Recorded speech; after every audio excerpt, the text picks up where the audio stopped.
What's up, everybody? What's up, everybody? We are live. We are live in effect. We'll be joined by Hood Conservative. Going to be breaking this one down. I like it when studies reveal the things that we talk about all the time, the things that we point out all the time, where men are the problem, this or that, blah, blah, blah. And we say something and then they say that we're crazy and chauvinistic, and then some data comes out that shows that we were right. You know, I like when that happens. But the study shows something that we've been kind of talking about for a while. 63% of young men, I think the under 30, 63% of young men report being single, but yet somehow only 30% of young women report being single. Even the so-called experts couldn't make that math. The math wasn't mathing when the so-called experts were trying to break that down and explain that. But we got the answer, Sway. We got the answer, Sway, over here. So we about to get into that. So strap on in, come on in, make sure you hit the like button, whether you're catching this live or you're catching it after it's uploaded. Come on in on this wonderful Saturday morning. That we about to dig right into this. So without further ado, let's get ready to go. Let's get it.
Peace, folks.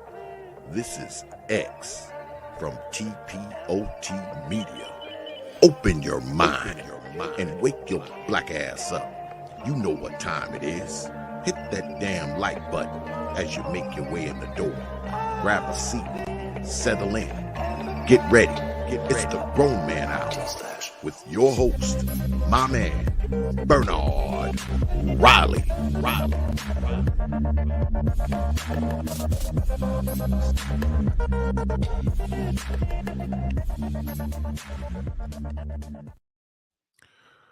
What's up? What's going on, everybody? Shout out to everybody in the building. Appreciate each and every one of you. Y'all know the deal. Y'all know the routine. Make sure you hit the like button whether you're catching it live or you're catching it after it's uploaded. Make sure you hit the like button. Shout out to the early bird squads, those that make it in bright and early. Shout out to Jackie Jack. Shout out to Sleep is the cousin of death.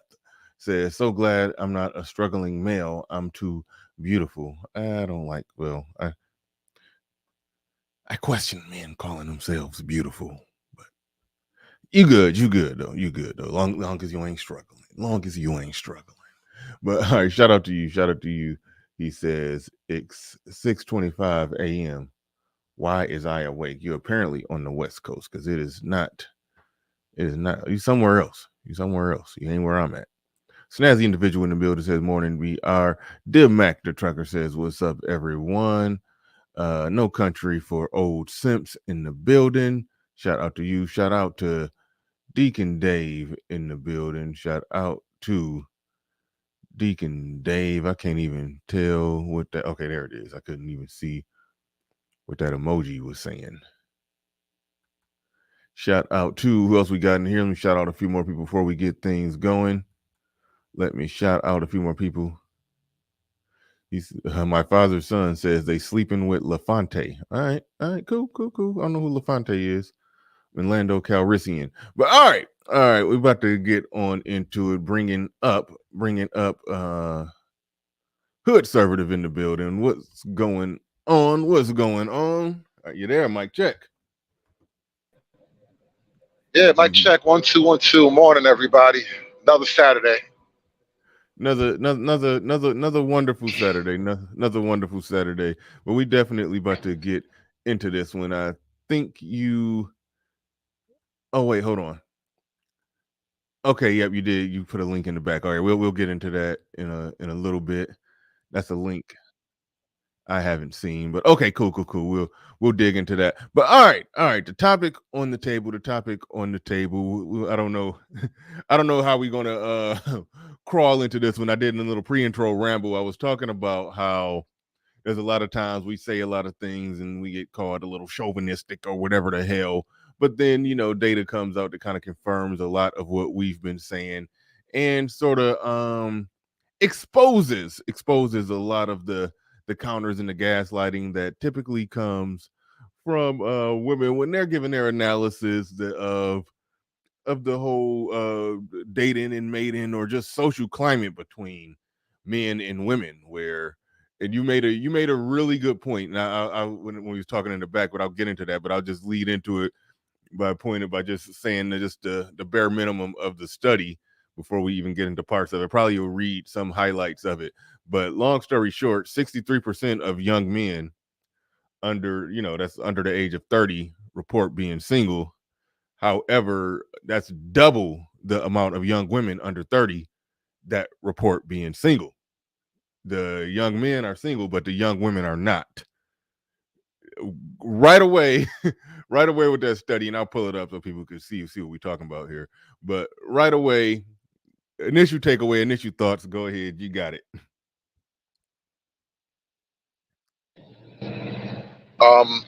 I got to pull over somewhere. I'm probably driving through a bad spot right now. But initially, I think this is a sign of all of our feminist energy, all of the laws and customs and everything that we've put in place to uplift and prop women up. It's having negative social effects. It's like having knock-on effects, right? Like the way I was framing it last night when I was talking about this, basically every gain that women have made over the last few years, over the last few generations in America, has come at the expense of men in one way or another. And I think we're now starting to have the chickens come home to roost, as they say. You're going to start seeing the negative impacts of feminism as it becomes a more of a solidified culture in America. Like now, the feminist energy is the dominant like political energy right now, and that's going to have an effect on the men. And I think one of those effects is sort of like when we talk about like Black America being like a matriarchy. Well, in a matriarchy, there's no reason to have a system to make sure an appropriate amount of men and women actually pair off. The matriarchy has no problem restricting themselves to just the best men that they find desirable, and then absolutely just shitting on everyone else, like just destroying every other man. And I think that's what guys are seeing going on here. And so a lot of guys are pulling back from society in a lot of ways, and then the dating is just one way. There's guys pulling back from the workforce too, which in my mind is connected to the dating thing. But because of a lot of the feminist energy. Well, hold on. Yeah, let's pump the brakes before we get into guys pulling back from the workforce.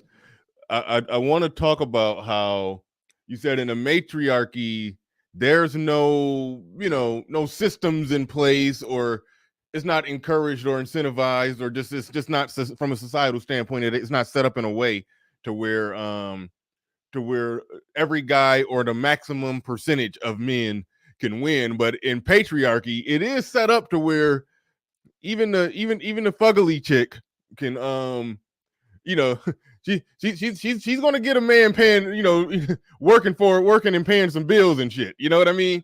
It's like so even she gets a man, but you're saying in their system, as they would set it up, how they would have it, it's like no. Fuck the guys that we don't want. That's essentially what it is.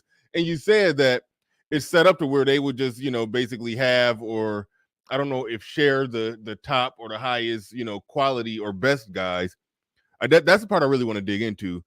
I don't know if it's that, because I don't like the little guy shitted on, but if it was guys who didn't meet certain meaningful quality standards, like they were pieces of shit, or they were jobless, or it was just something wrong with them, and the women say, hey, we're not going to deal with those guys, we're only going to deal with guys of a certain quality, of a certain standard.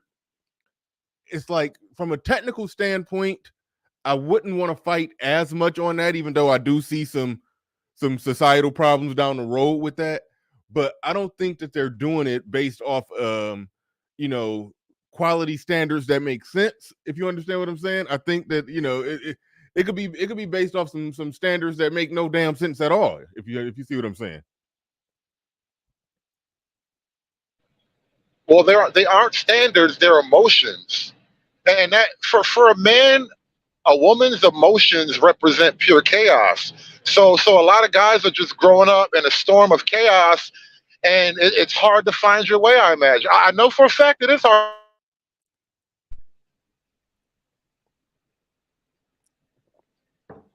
Yeah, you just went out. You just drove off a cliff.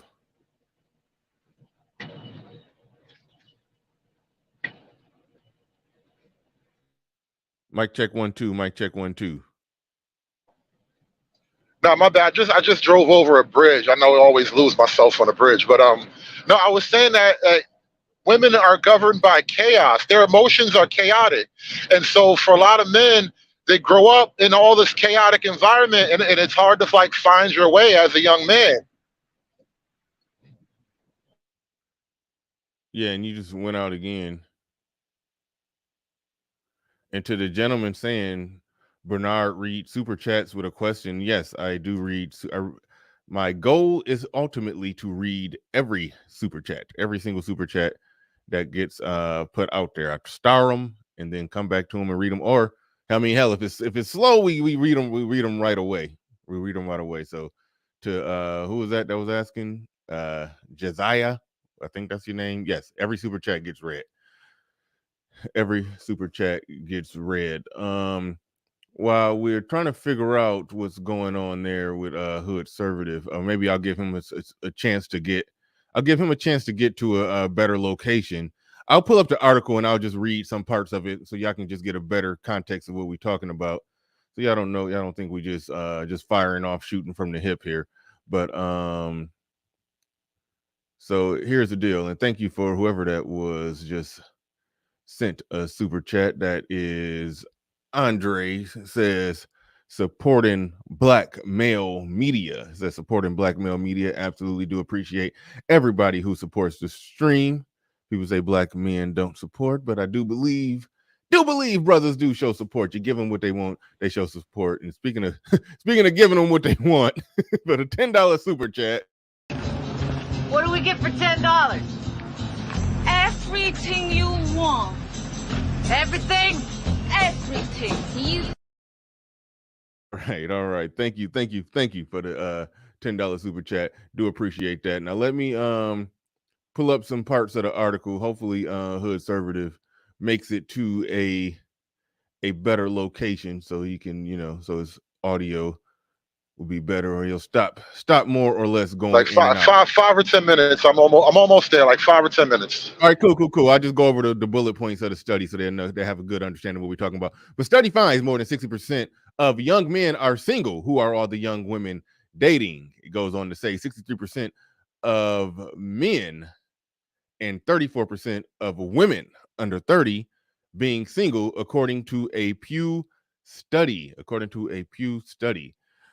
Excuse me, says only 37% of young men report being in a relationship, according to a recent Pew study, causing some confusion on Twitter, with one user asking if all the women were dating actor Leonardo DiCaprio. I think all the women between the age of 18 and 19 are currently dating Leonardo DiCaprio.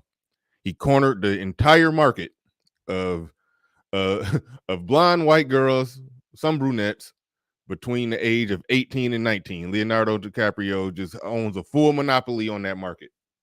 All right. If you find yourself dating a white girl between the age of 18 and 19, you're paying a 10% tithe to Leonardo DiCaprio in order to do so. He owns that market. I was just thinking that he really got a smash. He got a lock on the 19-year-old girls, bro. If you got a beautiful 19-year-old white woman, Leo had her first, bro. Leo got them all. Yeah, no, you gotta pay him a 10% tithe. Like he owns that. That's his shit. you got to buy in like a minority stock owner.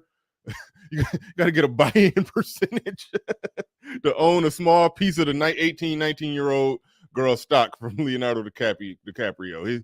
He's not completely greedy. You can become a shareholder, but not a majority owner like him. But all right.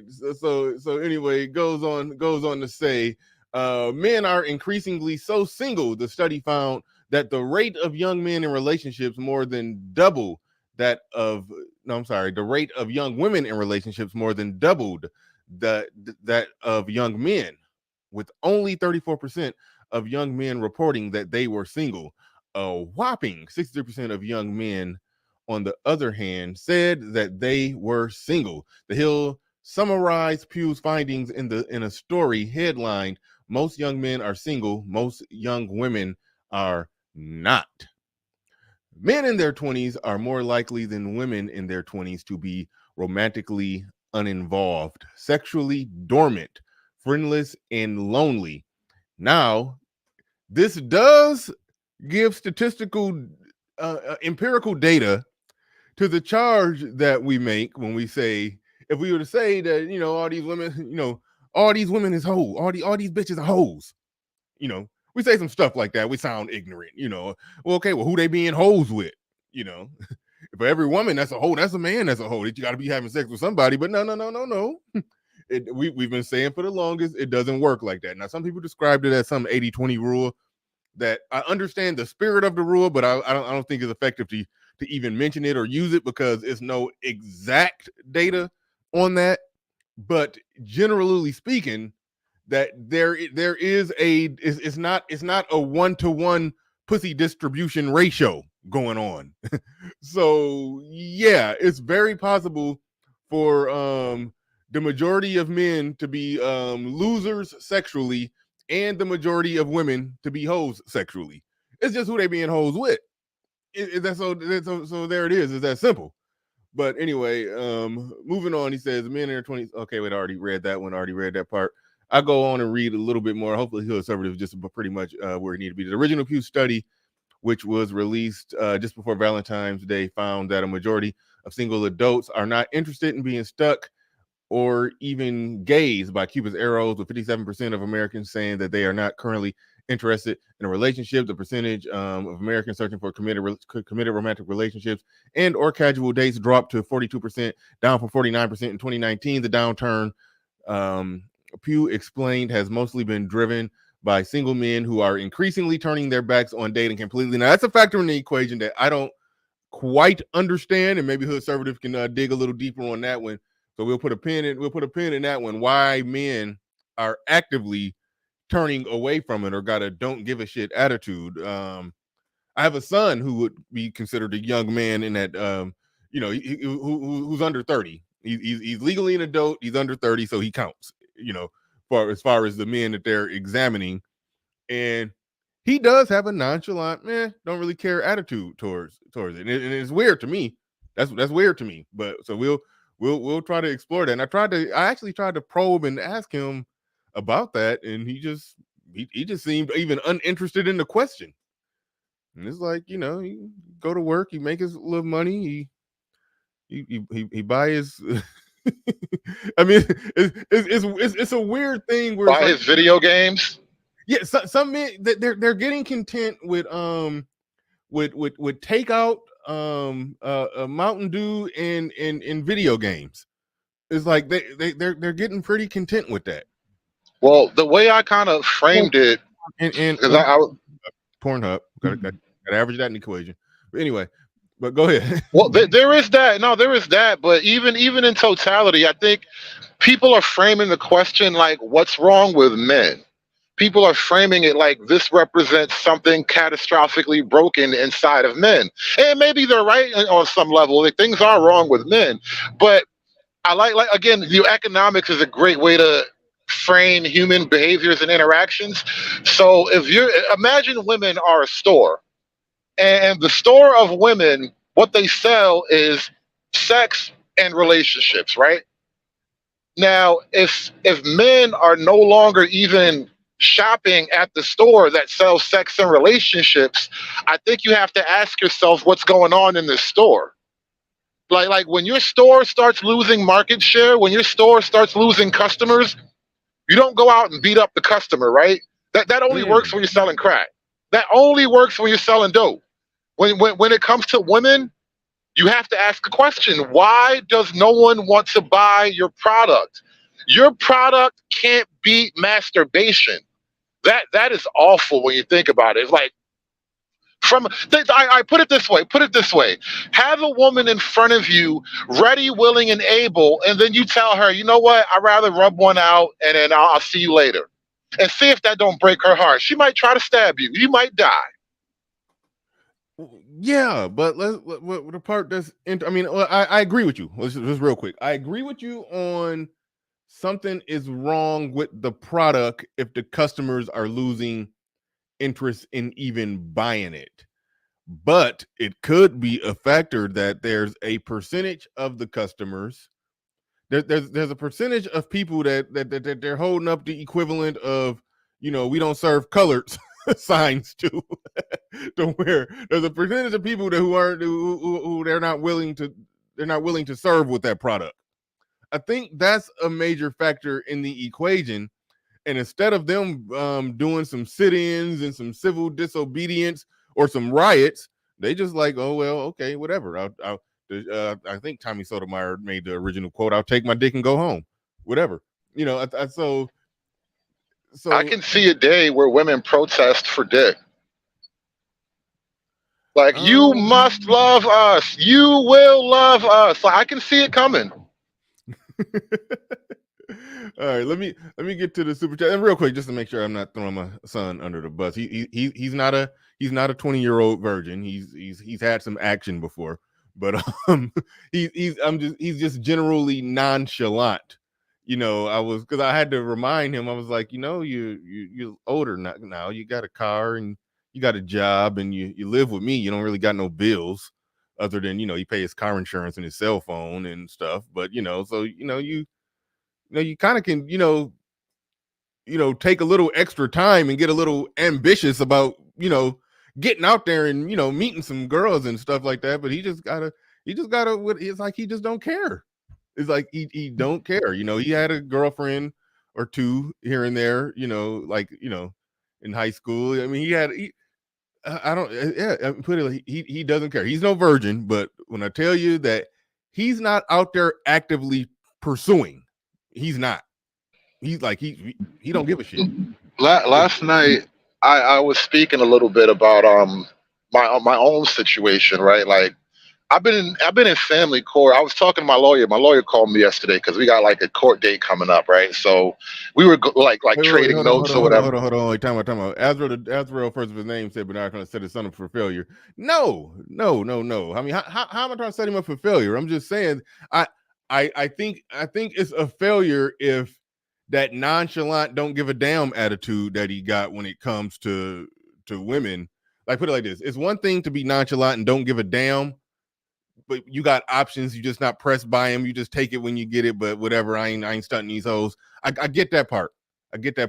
What I don't want is for 10 years to go by and it get worse to where he just where he just turned into basically the stereotype of the guy who just went a full decade strong, just ordering pizza, playing Call of Duty, and drinking Mountain Dew, and just on sitting on a beanbag playing a video game. Like that, So I want to make sure he don't turn into that.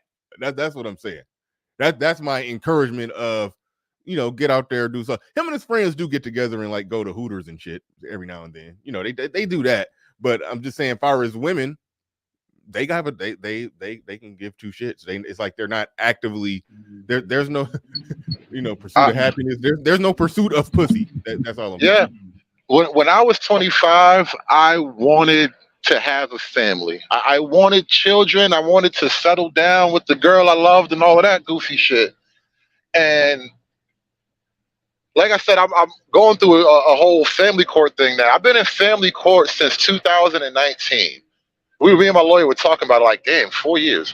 And so one of the things I realized along this way, one of the reasons why I kept this whole thing up for the longest I did, because I've had like a bunch of different filings that I dropped for one reason or another. We worked it out. We started talking again, whatever, right? And so I kept this one going, and it's going all the way now. Like, we're going to a whole trial or whatever. It's crazy.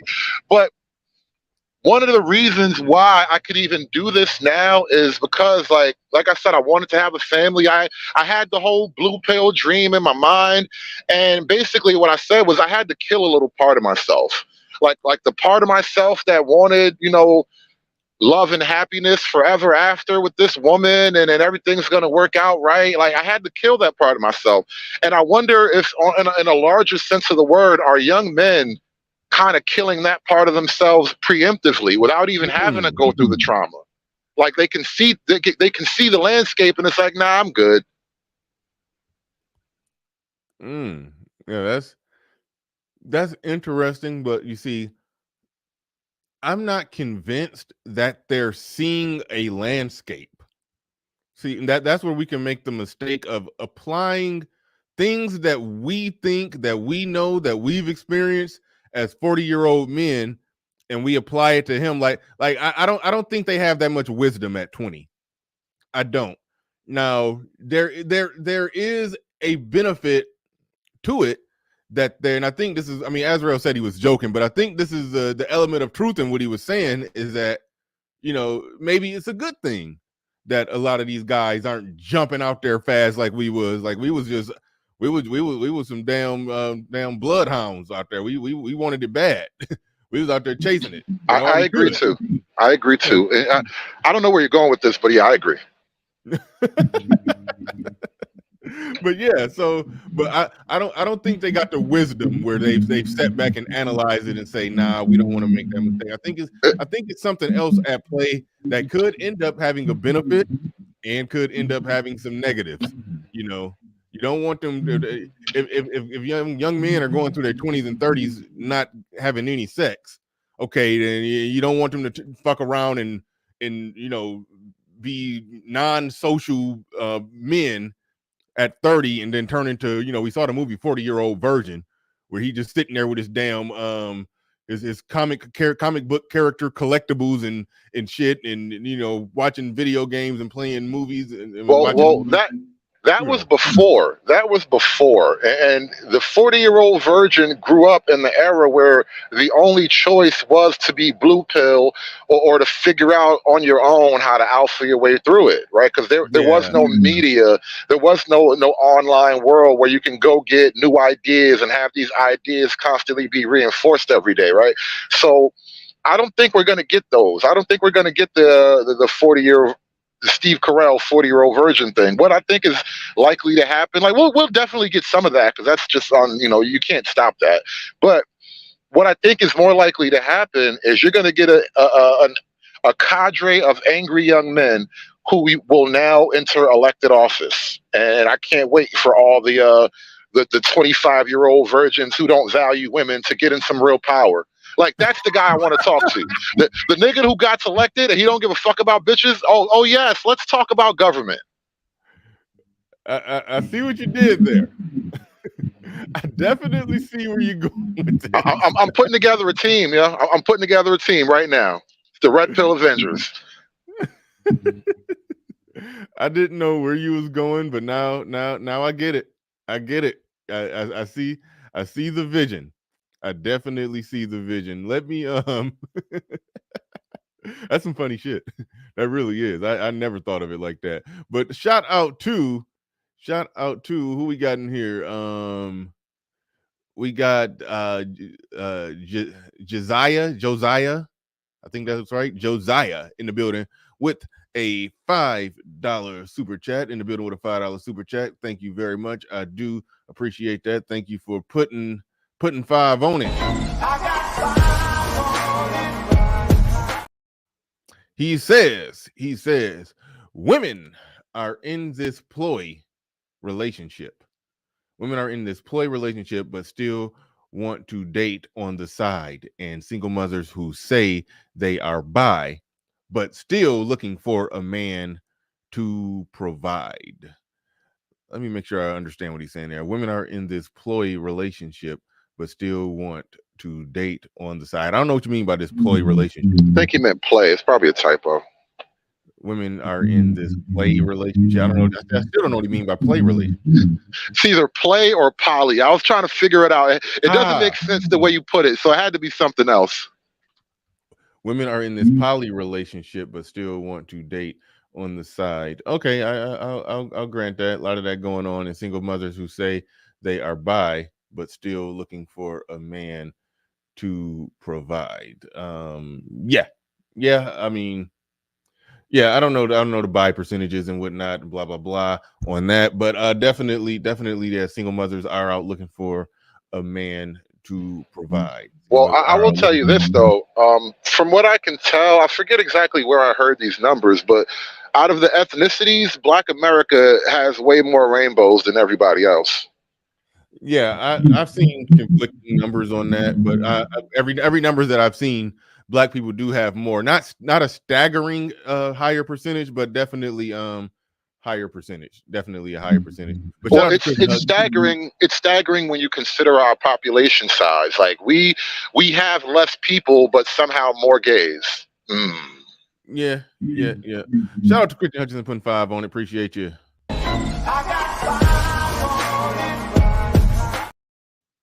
All right, we got what he says. He says, oh yeah, okay, he's joking. He says, I have a wife and 3 girlfriends. That's why there is data. That's why there is a data disparity between single men and single women. Now, at least I think Christian is joking, but there is something to that. But see, I think a woman who's on the side, I think she still would check the box of not being in a relationship. Then again, I don't know. I'm not so sure. Maybe they will count it. Actually, that's what I think those numbers represent. It's not that all those girls actually have men. Those girls are fucking, and they call it a relationship. And that's the difference. The guys might be fucking, but they're not going to call it a relationship. Like, you see the difference between how men and women even process that simple thing? Like, we'll both be having sex with each other, but me as the man, I'm just fucking her. Her as the woman, she feel like this her man, and she trying to keep the nigga, lock him down with the pussy. Now, that is a factor in the equation. And that factor in the equation, if that's true, I mean, I believe that's a factor in the data. I don't believe it's the whole of the data, but if that is true, then that sort of could debunk the whole study. It could, because yeah, if the guy is saying, no, I'm just single, it was implied and it was written in some of the language that they are lonely or sexually uninvolved. Like, so it is important, and that's how data can get noisy.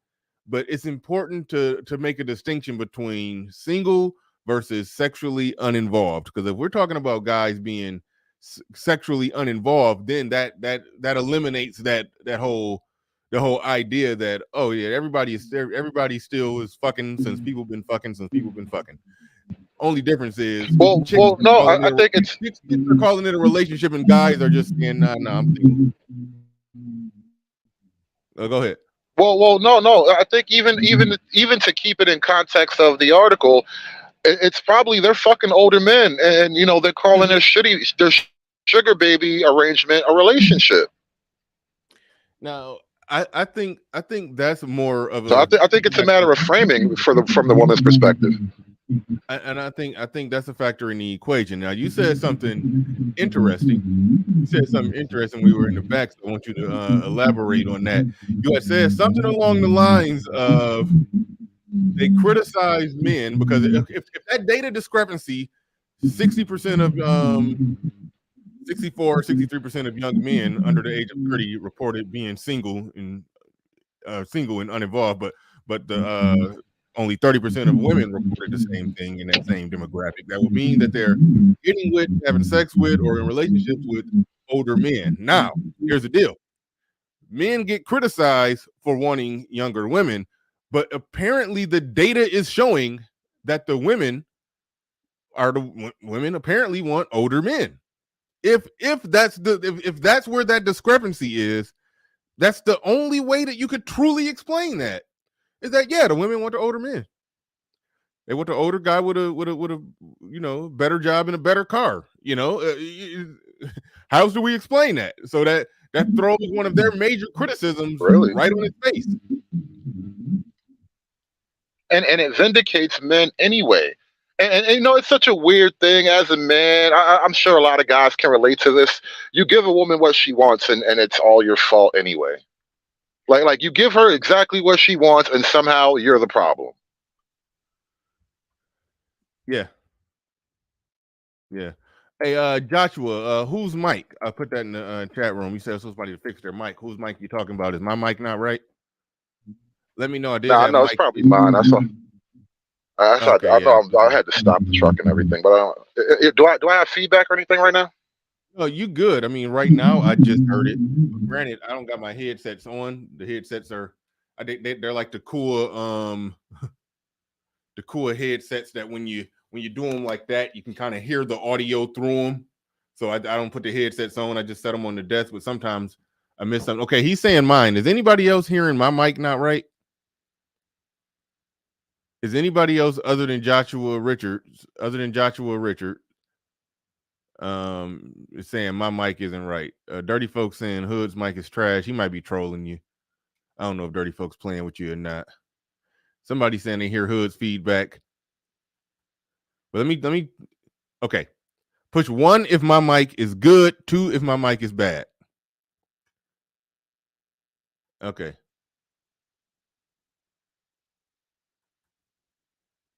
So everybody's saying, yeah, I'm gonna stop buying these $20 dollar store mics. I'm gonna go get me a real mic for $100 so we can do this better. All right, cool. Don't invest too much money in this shit. But you fuck around, take too many losses investing too much in this shit. But now you know what it is. I actually go through headsets, kind of like I'm hard on headsets, so I don't spend a lot of money on them. If I get one, I'm gonna get the cheap one and just burn it out. I'm like that with earbuds. All right. So people leaving because we're having too many. We're doing too much YouTube shop talk and shit. But shout out to let's get back into it. More returns to the building. He says I'm in my mid-20s. Current dating market is destroyed. All of us young guys know taking a Keisha on a date is usually pointless. If she likes you, you don't have to take her on a date to hit.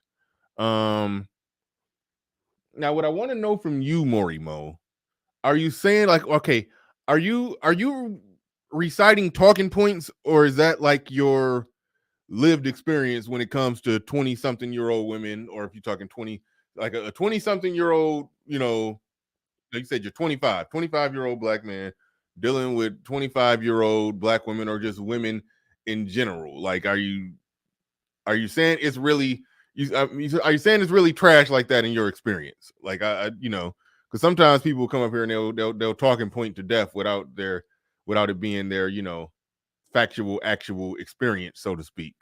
And I'm sorry, I didn't mean to leave myself only up here. I meant to. Yeah, I did that all wrong. But yeah, I do want to know where you. How do you assess or quantify the degree or level of trashness with it? I do want to know. I think that that contradicts what you were saying earlier, Bernard, about the guys. Maybe it's not logical. I was thinking maybe it's just more a visceral response that guys just for whatever reason they're just they smell danger and they don't want to go. But listen, if you're 20, you do know what you can't observe what 20-year-old girls are on, right? And here's the thing, I think that's the problem underneath it all. And I was on Fantastics talking about this, and SKC was there, and I talked about it more on my own channel. For men, intimacy without sex, from a woman, right? From a woman, intimacy without sex is a lie. Like she's being intimate with you, but you're not having sex. That whole thing is a false setup. Like she's fucking somebody and then telling you how cute you are. Like that's a weird thing that guys will get trapped into. And on the other hand, for men, sex without intimacy it's robotic, right? So I think there's that combination of sex plus intimacy, and guys aren't getting that. You can get the sex, or maybe you get no sex, right? But you don't necessarily get the intimacy. And when I say intimacy, it sounds like cheesy and all that, but in the grand scheme of things, you're not gonna meet this girl and have kids and have a happily ever after. Like happily ever after is dead. All right, so let's explore that. Ugh, shit, I can't even get comfortable in this damn chair today. All right. Let's explore that. Sex without intimacy. How much do men really care about that? I mean, there's a such thing as a man at some point in his life he want to settle down, sit his ass down somewhere, have a family, all of that and everything. But don't you think there's a good percentage of men who hey, they happy if a chick just want to bend over and he go to work and and get one off, and there's no intimacy or cuddling. I think most guys are good with that. So yeah. You remember Tony Soprano? I didn't watch. I mean, obviously I know who that is, but no, I didn't watch. Right. I didn't watch it all either, so I'm not going to go gospel with it. But this is what I wanted to say. This is one line I had never, and I was young when I heard it, so it blew me away. But Tony Soprano, I think he had a girlfriend on the side, right? He had a wife, he had a family, mobster shit, and so he had his girlfriend on the side, and his girlfriend said something to him. Something about his wife. She's like, why don't you get your wife to suck your dick or something like that? And she was like, because that's my wife. I got to kiss that mouth. And I think for men, we can compartmentalize, but he's not going to leave his wife for the hooker, no matter what the hooker does. And he'll have sex with his wife because they're bonded together, but he's got that raw urge that he gets off with the hooker. And I think we have that capacity as men to compartmentalize, but ultimately you want to have a wife, even if you go bang a hooker every now and then. You want your wife to be there, and that's what I mean about the sex plus intimacy. The hooker is only sex; it's not real intimacy. So in other words, you're saying that after if your wife is doing all that nasty stuff with you, it ain't enough toothpaste. I don't know if you get the reference. That was Tony Soprano. I don't want to go down that road too far. I just was using it to make a point because I know exactly where it gets creepy. if she do the nasty stuff with you, it is enough toothpaste to clean it up.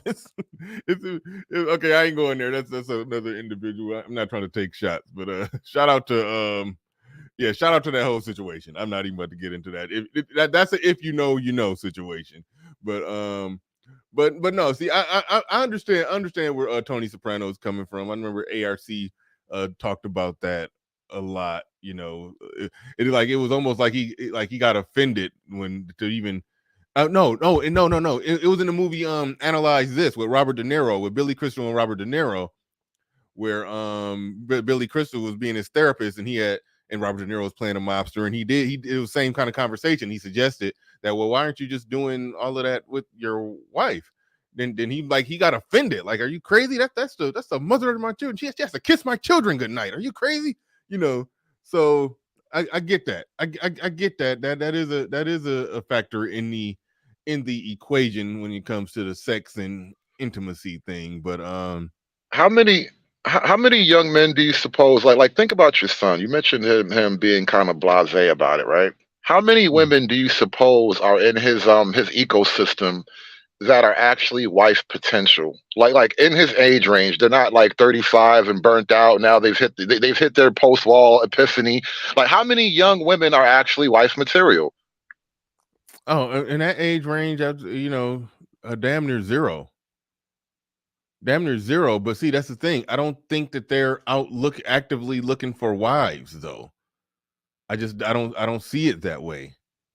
I look at it more so from the perspective that at that age, it's fairly natural for young men to be out there literally looking for pussy. Like literally. That's just the Yeah, natural. That's the yeah, natural but way of things. So that's why that's why I have a hard time thinking that they've made a wise, calculated decision. I just think it's something else at play. Now, it could be a percentage of them. The market has chosen. It could be a percentage of them that the market has chosen. Sort of like you said, you gave some good analysis in the beginning where you had said that once too much feminism takes hold in society, it's ultimately going to be a situation where women, left to their own devices, is going to be a lopsided, upside down dating market. The only way that that it can get out of control like that with men is in situations like, let's just say, with rulers or wealthy men of old that had harems of 600 women, and then the local villagers are going to riot. They're going to try to take the castle eventually. That could happen but typically in modern Western times, in a patriarchal structure, things were set up in more of a one-to-one basis. You let women, you remember? Go ahead. You remember the movie Braveheart? Yep. And why did that war start? Like initially, like set aside the political grievances, but why did it really kick off?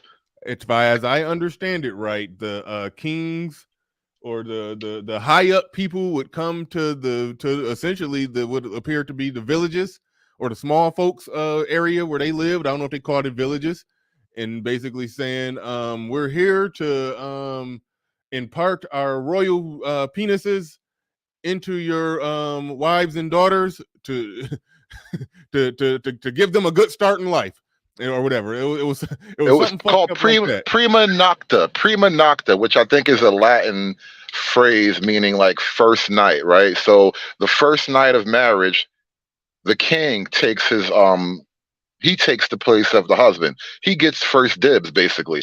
And so that's what those guys were living under, and they eventually got sick of it.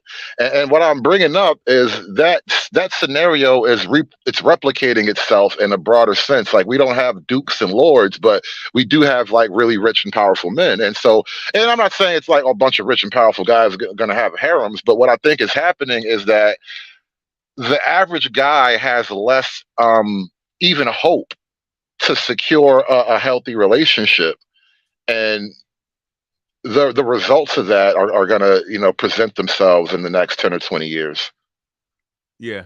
All right, here's a clip that I want to get at. It's sort of related. I'm gonna drop this, but then we'll get into the things that you brought on.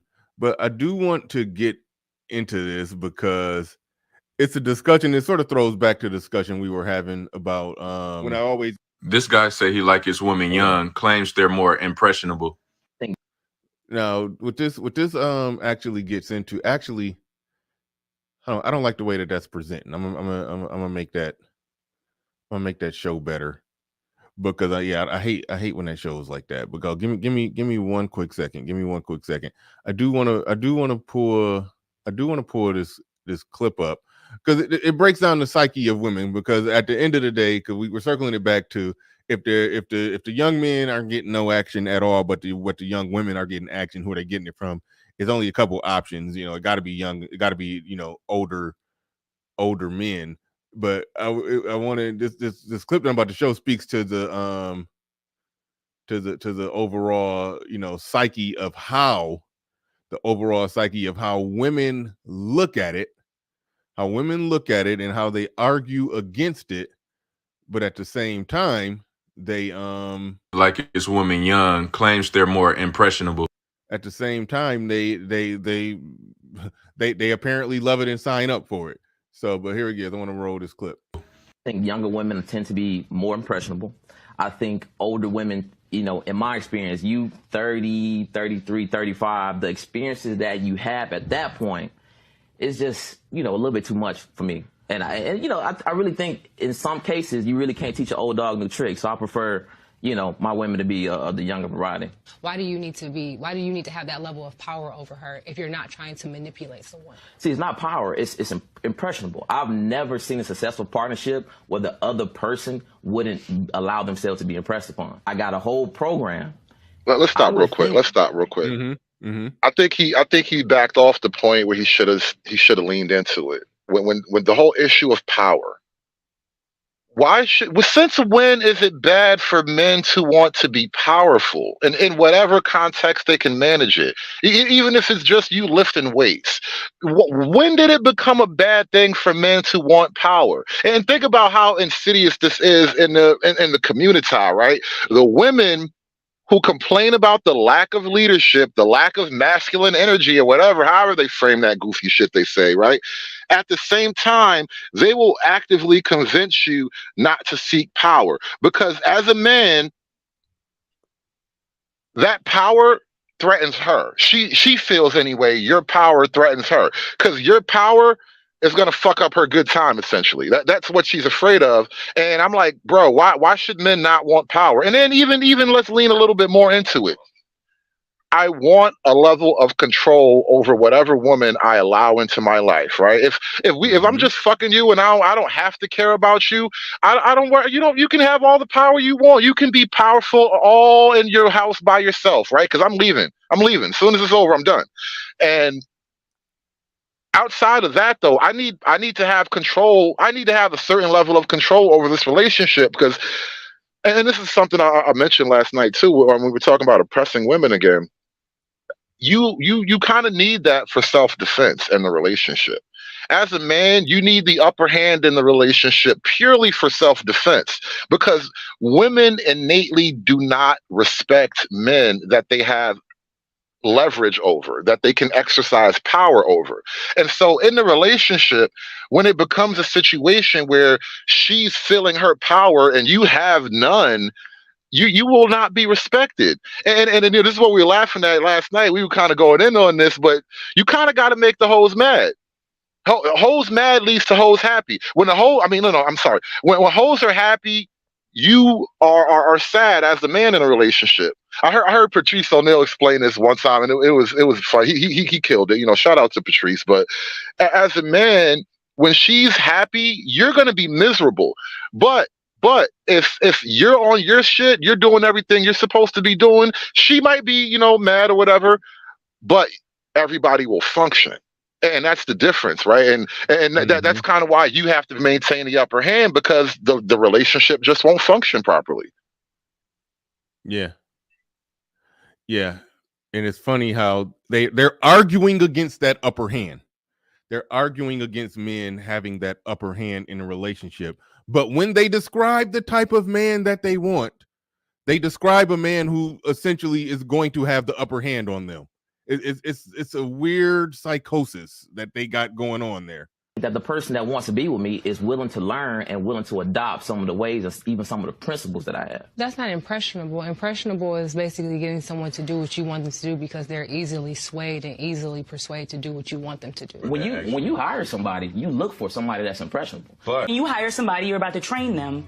Now, this guy's all right. So here's my thing. Here's my thing with that. If they get with a man, let's just say they get with LeBron James, somebody who's worth $1 billion, a 6'8" athletic specimen, genetic freak, you know, tall, handsome, the whole works, checking every goddamn box.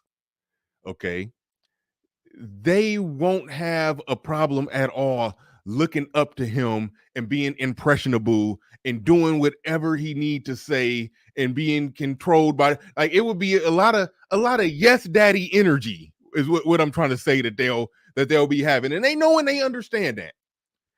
That's the hypocrisy in that. They know and they understand that there's a man somewhere that will put them in full yes daddy mode. Okay. So for their own, it's like that for their own personal self-serving reasons. When they see a guy who, I mean, that guy's probably a regular dude. I don't know. He probably make good money. I mean, I think he has a successful. I'm just gonna get a dude 6 figures. They see a dude who makes 6 figures, and let's just say that dude was 35. They don't want him to get with a chick that's going to view him up there in that elevated way to put her to have her on some yes daddy type of shit. It's like, no, we don't want you doing that. We want you to we want you to try to operate, with us to where you're not advantaged. You're not in that dominant position. We want you dealing with us, women same age as you, making about the same money as you, and then you build in and give us a little yes mama energy. Like, you know what I mean? It's like that's what they more or less want. It's like they want men to be strong, masculine, and dominant, but they also want them to be neutered at the same time. It's so they're in a weird situation. But the mere fact, taking it back to the study, the mere fact that these young men are getting no action, these perfectly good young, some of them in perfectly good shape, probably perfectly decent looking, they're not getting no action because the women themselves are looking for somebody in a more, powerful yes daddy position. So it's like it's some staggering hypocrisy whenever women start trying to explain or break down anything or try to argue with men about what men want. I mean, the man sat there and said he prefer a younger, impressionable woman that can look up to him, that he could teach something to. They know when they describe the man that they want, that's exactly what they want. That's exactly what they want. But they're going to criticize a man for understanding what pool of women is, what pool or what age demographic of women does that become a more target rich environment to find a woman like that. So it's the hypocrisy, the hypocrisy in it is through the roof. The other side of this too, I mean, it's kind of totally off that subject a little bit, but for the young women who are dating guys of their age group or whatever, it really is a base kind of process. Like I was just having a conversation about courting on a previous channel, on somebody else's channel, and although I get the idea of it, and in general, like I believe in it to a degree. Like, yeah, in the perfect system, the young man would take the woman out, they would get to know each other, they would feel each other out or whatever, and then they could determine whether or not this is the relationship they want to be in, and then they'll get married and go on forever, and that's it. But my immediate counter to that, and this is kind of the weird conundrum of modern life, what is the purpose of courting women who are already fucking? You raise an interesting point. You raise an interesting point. We've been conditioned into thinking that, like, that doesn't even, for most people, that don't even register as a good viable question. So I understand where you're going, because I understand what the courting was for. But yeah, it's like the ship has sailed to the point to where there's no virgins. there are no virgins, and so yeah, that to some degree that it seemed like that would end a lot of the aspects of courting. So yeah, I mean, I understand where you're going. I just it's a square peg in a round hole situation in this modern time to even try to process that. I don't even know what that looks like. Right. At any age in a woman's life, I think and this is what guys are responding to. And this is why a lot of guys they've made a rational calculation to just check out to one degree or another, because right now, the way things are, like, all right, back in the day, you could have took your shot courting, and if it didn't work out, oh well, I'll find another one, right? But nowadays, it's becoming pretty apparent. This is why, like, dating is dead. Unless like I really don't take chicks out on dates that we are already like fucking, because I'm like, what's the point? If you liked me, you give me some. And that tends to be how it works out. And then beyond that, like, all right, well, I do like you too, so like, come with me to this movie or some shit like that. It's almost backward compared to what it was back in the day, but that's kind of the problem. It's like, look, kid, let's keep it a buck. You fuck the niggas you like. And if I'm not that guy, that's fine. But I'm not about the monkey dance trying to be that guy neither. Yeah. Yeah. No monkey dancing. No monkey dancing. Let's see here. Oh wait, okay. Now I see what you got. What you got presented and ready to go. SKC, if you're still in the building, you said something interesting, and I think you did a stream where you were talking about black people. I don't know if you were talking about black people or black YouTube or the black manosphere. I don't know exactly what you was talking about. You were asking a question, why is it so much to ask or so hard for people to look at it from the standpoint that they should, bare minimum.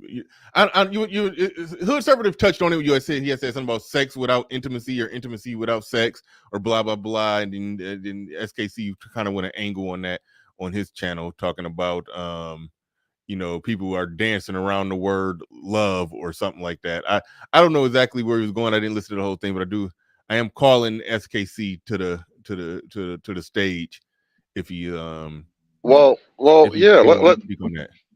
Let's go there, because and I enjoy talking about this because I think SKC is right. Not a lot of black, especially in the black manosphere, not a lot of black men just speak openly and frankly about the phenomena of love between men and women. And I think at that young level that we're talking about, like the 30 and under crowd, and 62% of men aren't really dating at all. There's no love in the community. Like, I was watching this clip on Twitter, and it was like this montage of black men and women sort of back to back, like man, woman, like that. And it was just random people, like college age people, like, I love you, black man. I love you, black woman. I love you, black man. I love you, black woman. Just like 5 minutes of that shit, right? And I kind of retweeted, and then I was just being like, all of them niggas phony as shit. All of y'all lying. I don't know why y'all keep it up with this. I love you, black man. I love you, black. That's just a bunch of bullshit. And on a fundamental level, like, the concept of love is broken, and not just the community, but across the nation. It's a dangerous thing for men to love women. It just is, physically, emotionally, financially, mentally, spiritually. Like you put a lot on the table fucking with these hoes nowadays in a way that I don't think was true before. Yeah, my only beef, and I'm about to put a clip up that I had ready to go, but my only beef with the whole I love you, black man. I love you, black man. I love you, black. Just the montage of women saying that, and then black men saying I love you, black woman, in a montage like that. Like, that's not how it works. I mean, and granted, okay, a word, the meaning of a word can evolve, and the context could change. And I understand that, love for, he has love for my fellow man or for my people or my tribe. I understand that. But when you're talking about love, you're talking about an individual that you have, a history and shared experience with and everything. And that's how that love, cultivates or grows over time. But the just throwing the word love to a group of people out into the ether is like that. Yeah, that shit is fake. I mean, the same people that made those videos turned their camera off and probably went to arguing and cussing out the person that they've been living with for the last few years that they supposed to be supposedly in love with. So it's like, so I agree with you on the level of, shut the hell up when it came to that that little montage. Look how deep it is. Look how deep it is, though. Like, in a community, I'm saying, look how deep this is. In a community where you have, what's the marriage rate? What's it like 30% or something like that? I don't know. I'm just throwing a number. I know it's low. I know it's below 50. And then and the divorce rate is probably higher than everybody else's. And Yep. then there's the whole out of wedlock single motherhood birth rate.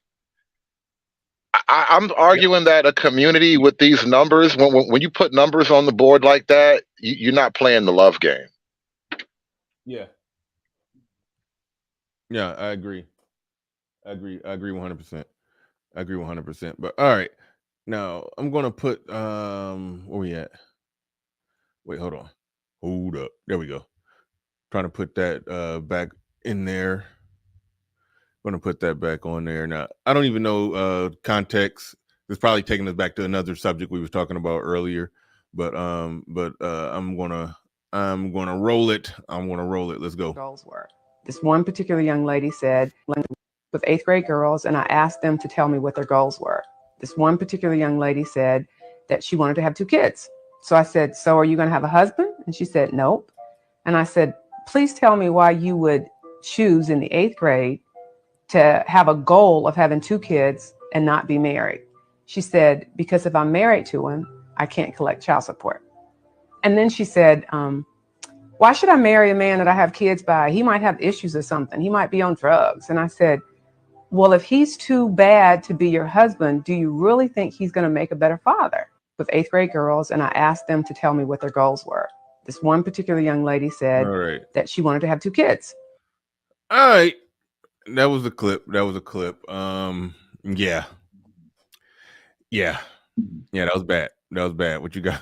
What you got on that? This conversation. Go ahead. You ever see that relatively famous? I think it was like a Bill Moyers documentary from like the early '80s, and it was like these girls somewhere in Jersey, and they asked them all, how many of you guys think you can raise your kids without a man? And pretty much all of them raised their hands.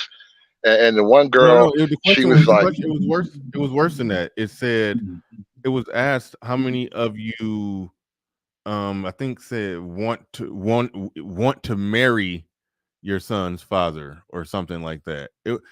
I'll find the clip. The question and they all said something similar to what this lady just said. It was almost like word for word exactly that. Yeah.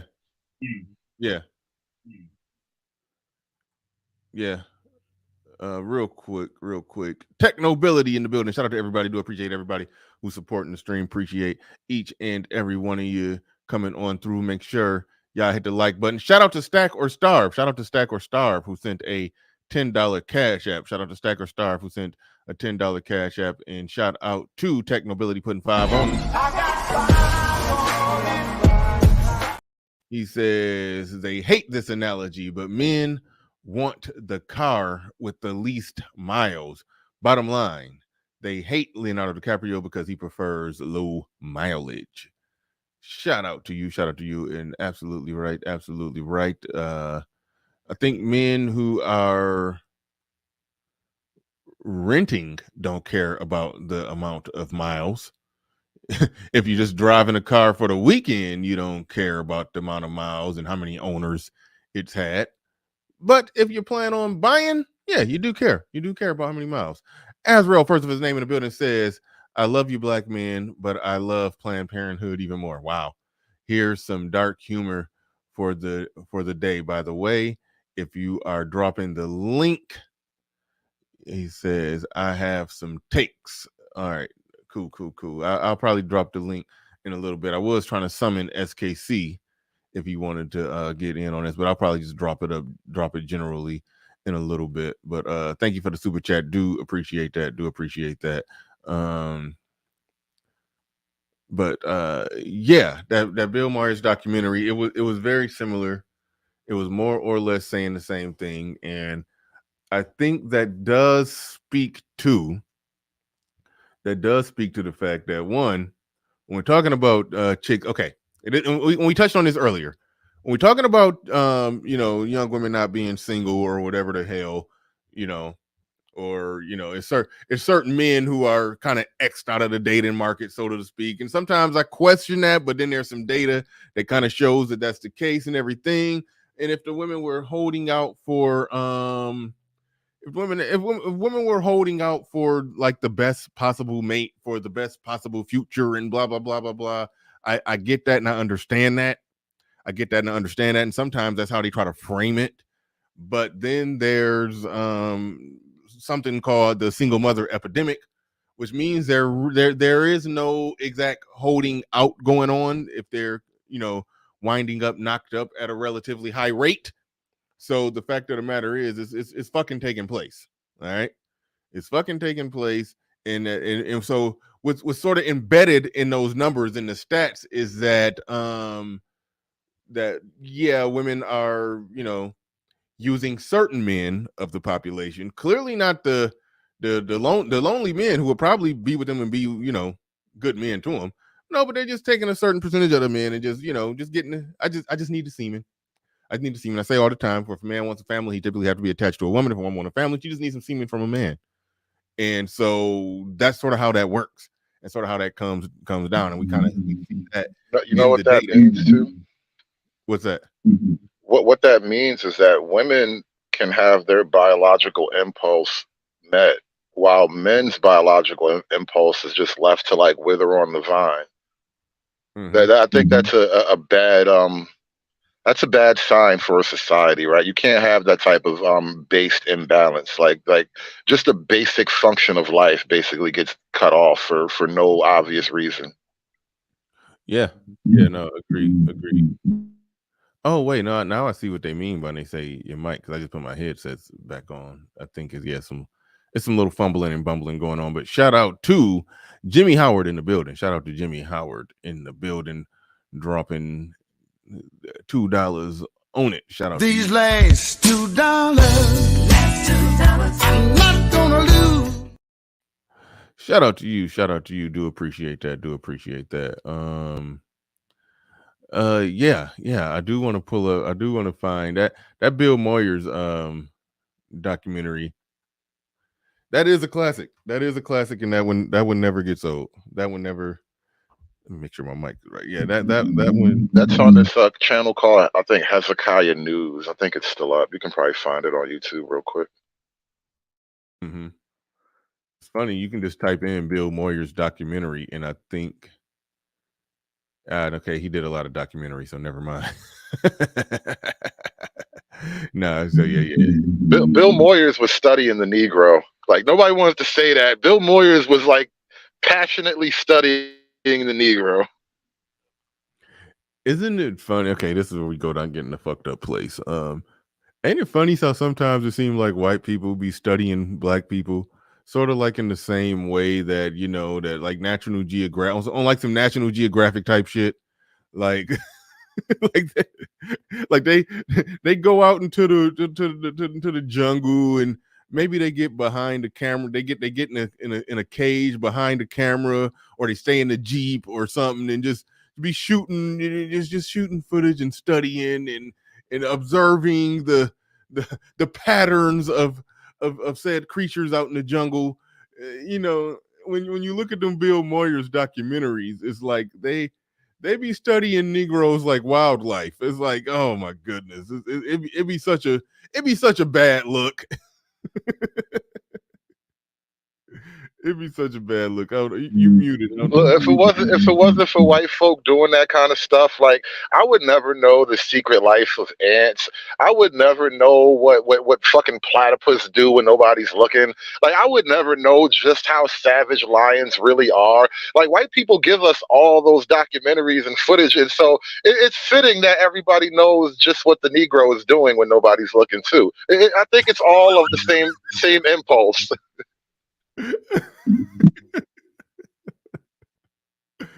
It's like they make them documentaries. They just put them right next to the lions, tigers, bears, and niggas. Oh my! It's like that's how they do that shit. Oh my goodness, man, that's messed up. But all right, I think we covered it. I think we hit all the major points with the article.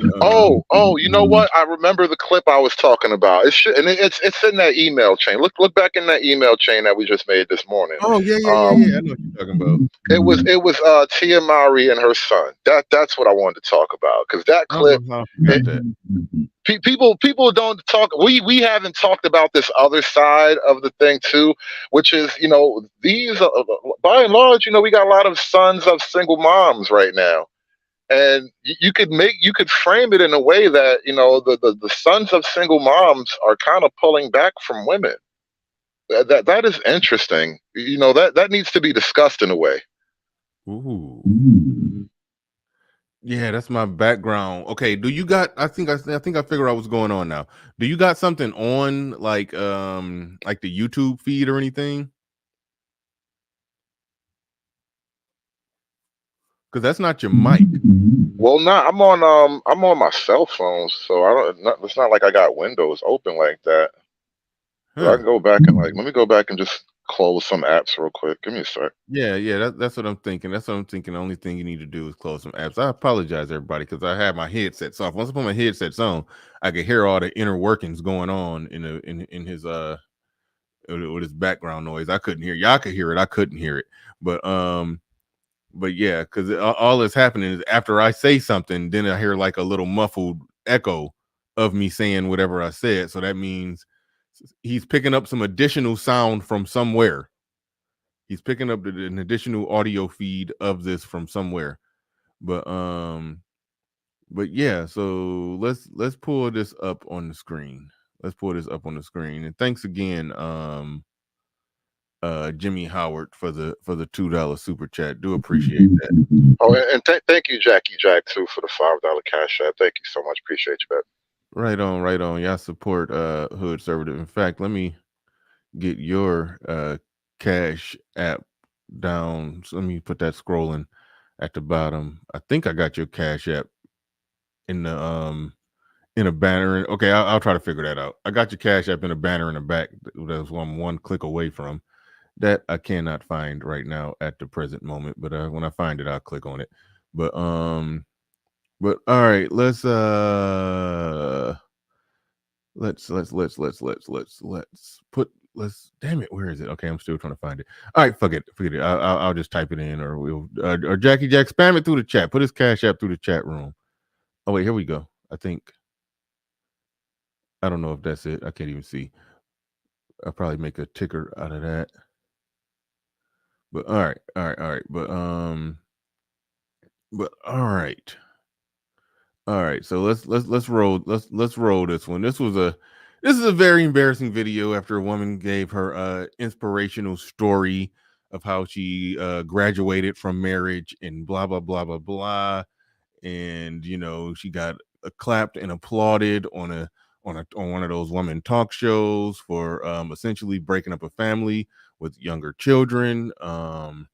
Some theorized that maybe there was some serious problems that she didn't want to talk about, but she just wanted to save face and make it sound good.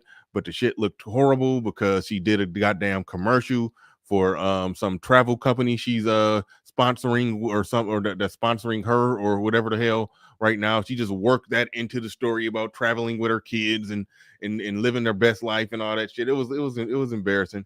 It was weird, and no man could sit there on a couch and get applauded for that as like he's a goddamn like she was a goddamn hero.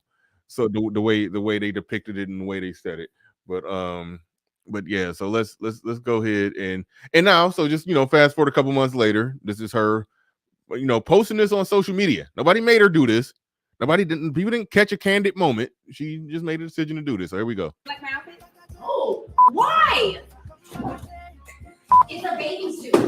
Oh, really? It's a bathing suit. Then why are you wearing high shoes, huh? They're boots. Beyonce. Don't care. Rihanna. Don't care. Like my outfit? Oh. As a young boy got to just come to the realization that his 40-year-old mama a hoe. All right. Anyway. And she want him to co-sign her being a hoe too. That's the ill part about it. He's like, "What the fuck, ma? I can't rock with this shit." Yeah. That's essentially the deal. That's essentially what's going on there. He's basically saying, like, how does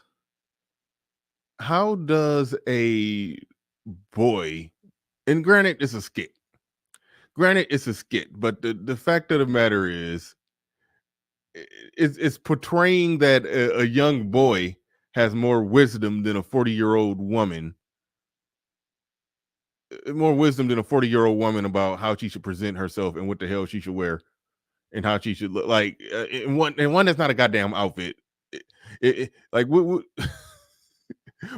the hell do you wear a damn a onesie like that? Where the hell do you wear a onesie? To his basketball game, to his soccer practice, to the PTA meeting, to when she's dropping him off at his friend's house, when she's picking him up from his friend's house. You know, this is why it's not like he's not wise the way you put it. I think where that comes from isn't it about wisdom at all, right? That's a base reaction. That's the animal that we are as males, right?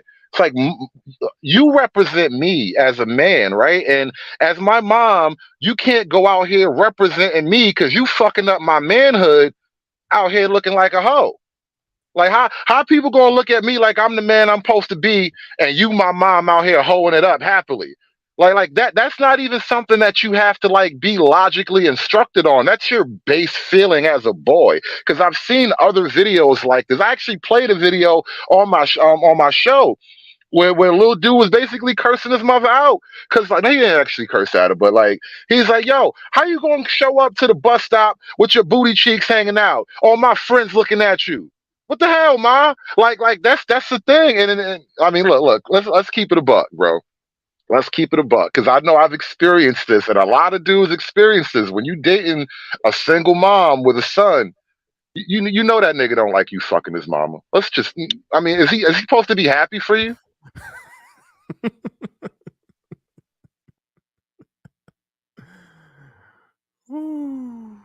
Yeah, that's wild. That's wild. I just went through my mind trying to think of. Well, no, never mind. But yeah, I was just thinking of women I dated before that had sons, and I was just trying to think. Yeah, never mind. But what? Y'all wasn't homies? Y'all wasn't you? You wasn't his masculine role model that she needed you to be? Well, see, the thing, none of them were actually claimed as my actual woman. So it was like I was just dating, just seeing chicks, and if you mess with a chick, if she got a kid and y'all mess with each other long enough, eventually you end up seeing is the kid. But a woman was never my actual woman that had a kid. So that's why it never got to that point. But no, I never had like the little I never had that situation. I never had that situation like what you're referring to. But anyway, yeah, it's so it is a weird thing. It is a weird thing where young boys they end up it's stuff that they see in women. It's a number of angles I want to say in that. It's like it's stuff. Okay, it was things that I saw in women growing up that I knew I had the fortunate privilege of not seeing that in my mom. All right. I never seen my mom wearing something like that. I've never, I didn't see that, but it's crazy to me that some boys do. They see their mom regularly leaving in some, sort of trashy club clothes, so some slutty looking club outfits. It's like they see their mom regularly on that. And I don't know what that does to the psyche of a boy, but then again, I think you might be onto something. The percentage of boys who are uninterested in the whole dating market, just per this study, some people would argue that they've been X'd out of it, but some would argue that no, they just like fuck it, they just not interested. What can make them so jaded? Because again, young men in their 20s supposed to be, they're not supposed to be ruining their life over some pussy, but they are supposed to be in pursuit of sex. They are. But what can make them just jaded to women nowadays? And one of the factors in the equation is that if you seeing your mama in a oiled up in a damn onesie with the come and get it thigh high boots on, it's like It's like, and so it's like they probably are at a very young age, just like, man, these bitches some hoes out here. It ain't even worth it, So yeah, it's a possibility. It's a possibility that's a factor in the equation too for a lot of them. So you might be onto something. I feel bad for these little dudes, man. I do, because it's just gonna get worse. Like, I was thinking about something last night on my show. This issue of like women's empowerment and supporting women's dreams or whatever. Basically, the way things are headed, it's going to take more and more money or government intervention to support all the women who need support, to put it that way, right? And the way I kind of thought about it is that as more and more women, reach their full feminism, womanhood power, it's eventually going to just lead to the open subjugation of men. Like, you're just going to have to oppress the men. It's going to get to a point where like you're just going to want so much that we might as well just be slaves.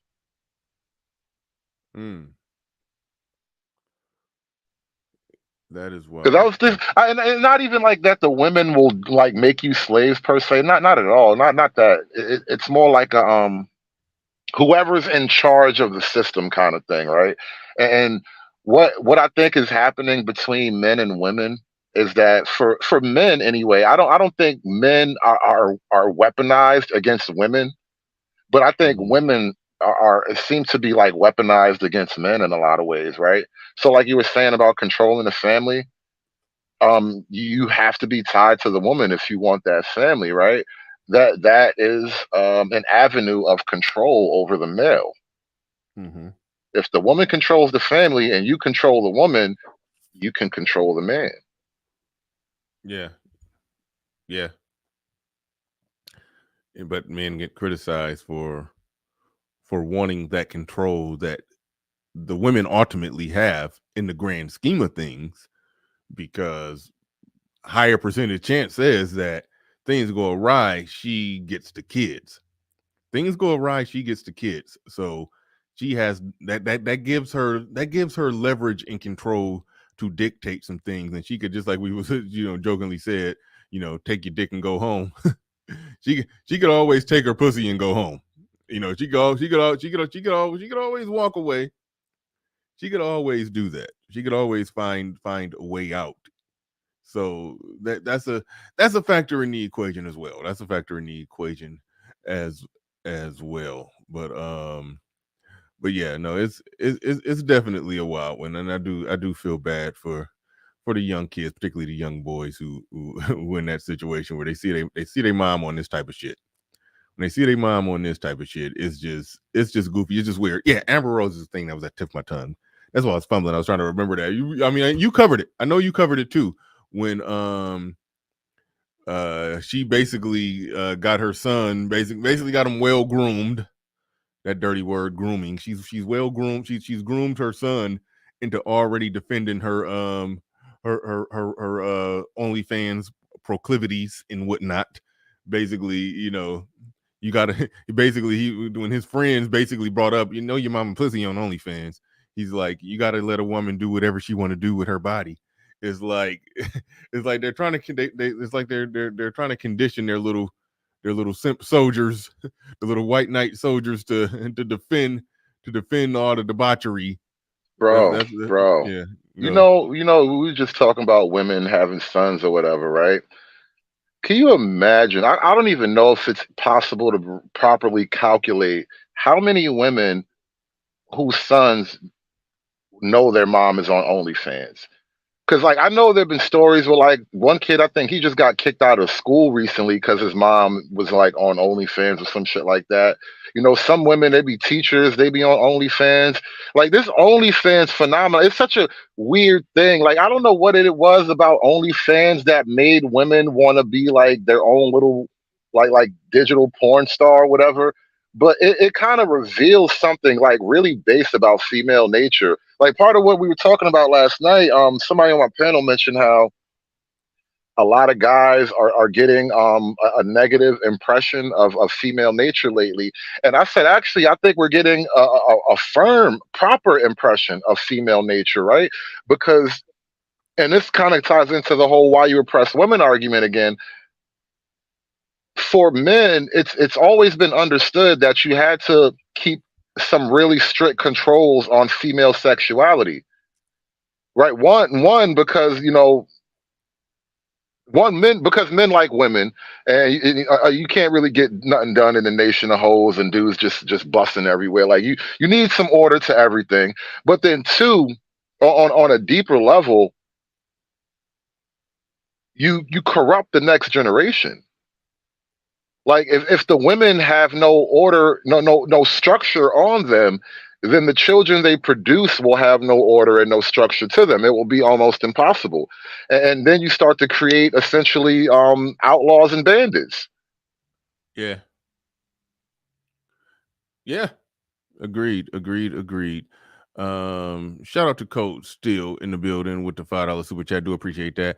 He says, what about S moms? I don't know what S moms are. What about S moms programming young men to be thin-skinned snowflakes instead of being bold and confident? Single moms? Yeah, okay, cool. What about single moms programming men to be thin-skinned snowflakes instead of being bold and confident? Yeah, we kind of touched on that already. You saw like Amber Rose, yeah, she did a certain degree of grooming with her son, and really right here, Tia, I mean, she got her son playing a role in a skit, but at the end of the day, I mean, what she do is what she do, and the son the son will more than likely be conditioned to be okay with it. So yeah, that is a factor in the equation. That yeah, they train the next generation of weaker men who are not going to care, and then they're going to join into the discussions with the next generation of women that are going to be complaining about men not being strong, masculine, and dominant leaders. And so they're going to go in that roundabout circular thing with each other, where they're going to produce the type of men that they don't want, and then ultimately complain about those men. Like that's going to happen. That's a factor in the equation. That's ultimately hard to avoid. Shout out to Jackie Jack with the $2 super chat. Shout out to Creation Muse with the $10 super chat. Appreciate everybody who support the stream. Appreciate each and every one of you. Appreciate each and every one of you. What? There was something else at the tip of my tongue. What I put the link in the chat. I'm sure it'll real quick. Let me okay. say this too. This is Okay, another another sort of black pill thing. And I kind of agree with you. The 80-20 thing it's a great theory.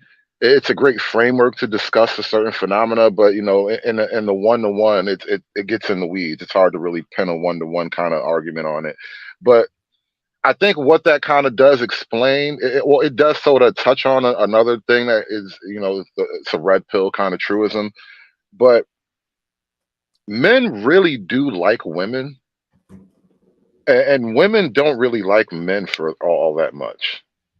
And I think that's kind of what's going on here in a lot of ways. Like women, the guys they can get something from, the guys that they just, raw attraction.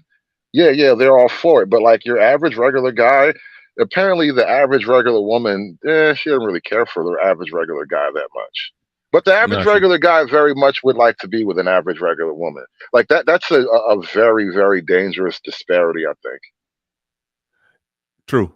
Very true. Shout out to Jackie Jack saying she wanted some Johnny. I forgot to drop it, but here we go. These last $2, I'm not gonna lose. Shout out to Jackie Jack and Creation Muse and Coach Steele. Everybody who's supporting the stream. Do appreciate you. Yeah. I mean, there's a discrepancy, and this space has unearthed that for quite some time. Have unearthed a clear discrepancy for quite some time. And there's actually been a lot of arguments. Men online have had lots of arguments about that whole paradigm of, you know, women having sex with a smaller pocket or percentage of men. And you know, when it shows in the data, it's like we can see that, yeah, the things that we've been saying have ultimately been confirmed true by the data. You know, that's something that we do have to notate. We do have to notate. Shout out to Hoop Jargon in the building with $2. These last $2, I'm not gonna lose. Shout out. Appreciate it. So yeah. No, the link is in the chat. Anybody want to come up and get a piece of this conversation? Anybody want to come and get a piece of this conversation? The link is in the chat room. There was something else in here, another angle on this, and this is part of it that, I mean, we kind of already refuted this. We even kind of already refuted this. Well, let me see real quick. It says even seasoned researchers struggle to fully account for the relationship gap between young women and young men. That's referring to, as you can see, well, I didn't put in the title exactly how many women are supposedly single, but it's somewhere in the, you know, 30% for younger women under the age of 30, and it's over 60%, 63% for younger men under the age of 30 that are reported being single. Dating researchers weren't the only ones confused with the report. The report also caused some conversation on Twitter, with one popular finance account asking, so who are the women dating? I'm confused. You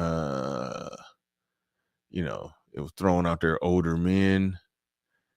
Somebody said the ones with money and got their shit together. Now, that was embedded in that statement right there, because one could take it and argue it that way. They're only dating those that are on point and got their shit together. You know, one could take it that way, but I'm like, I ain't buying that one.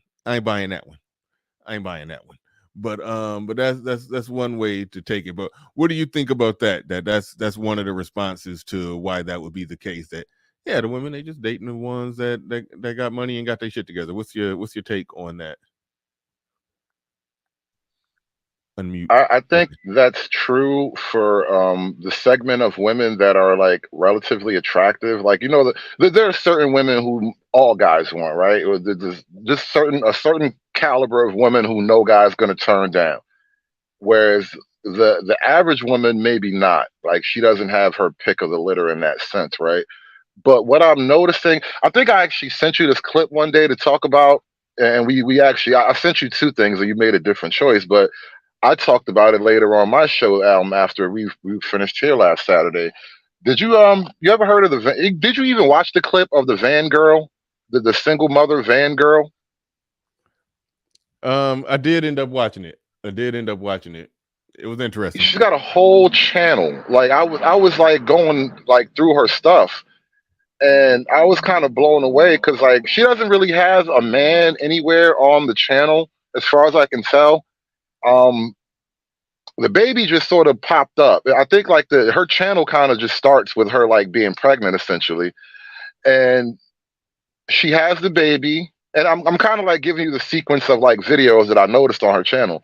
She has the baby at a certain point, so, you know, a couple of videos about the newborn and all that, and then like a year or so goes by, and I don't know if she like scrubbed a bunch of videos on her channel or what, but like a year or so goes by, and next thing you know, she's a single mom living in the van, like a van that's kind of like, you know, custom to living or whatever. It's got, you know, bed space and all these little cabinets and nooks and crannies. You know, you've seen people hook stuff up like mini houses and, you know, little mobile homes or whatever. So she's living van life. And I'm watching this and I'm just blown away because, like, you know, somewhere out there, while you got this little nigga frolicking, got his face all on the camera too. I'm like, damn, you just got to like I feel like you're exploiting this boy too. But you got him out here frolicking while you doing your van life, making little videos and shit. And your channel's successful too. So I imagine you get a little bit of money from YouTube. And it just struck me that these hoes would rather be homeless, vagrant wanderers than a wife and a mom. Like that shit just blows me away. Like they would do anything but have a family with a man. And guys can probably see that, like these younger guys that we're talking about here, because it took me a while in life to just accept that bitter truth. But I guess the younger guys are getting black pilled a lot earlier, which I think is probably a good thing, all things considered, because we're seeing them at their base nature, and they would rather be homeless van people than have a life with a dude, like just a regular guy, whoever your baby daddy was. Like, he was good enough to make the baby, but the van is better than him, apparently. Like, that shit's wild. Yeah, that was a trip. Okay, that what mostly jumped out to me, because I didn't go too deep with my analysis when I saw the single mother van life video, but I do know there was a single cute chick, a little single skinny cute chick who lived in a van. She had like a little pet snake and used to make little cutesy videos, and it was fun. It was fun, and it was cute. It was cute. And so when I saw the video you sent me, I'm like, oh, she trying to copy I think her name was Janelle or something. I was like, or Jenny or Janelle or something like that. I was like, oh, she trying to copy what she doing. And then I looked for one more minute. I was like, wait a minute. She trying to copy that shit with a baby. Okay, it's not cute no more. You put a little cute 21-year-old chick living in her van, but she pimped my van. She did some pimp my van shit and made it livable and got a little living room, a little wash area and all of that. Okay, she tried to make it look cute or whatever, and I was like, okay, I see the YouTube gimmick in that. I'm like, this gimmick ain't working with a goddamn kid crawling around that motherfucker. But that's where I was at with it. I was like, the gimmick is dead.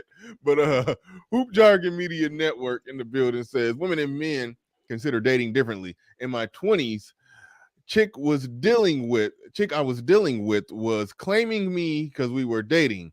And I was like, that's news to me. Yet me and Hood did touch on that. It could be major discrepancies on what women consider dating versus what men consider dating, and that's why the women are dating and the men are not. So that we did touch on that one. We did touch on that one. But thank you for the super chat. Thank you for coming through and putting 5 on it. Oh yeah, nobody said my bad. I'm late. No big deal. No big deal. No, but shout out to you. But we are joined by Little Big Nate in the building. What is going on? What's going on? Welcome. What you How got, you doing there, Brother Bernard? How you doing, man? Yeah, I'm doing good. Oh, I gotta call you when I get off the air. I gotta call. I've been meaning to hit you up. But okay, but go ahead. Go ahead. Problem, you got it. No problem. Hood, and I believe that's Dirty Folks. Dirty Folks. What up, Dirty Folks? How you doing, man? Man, what's popping, man? I love these subjects. Hey, what up, morning?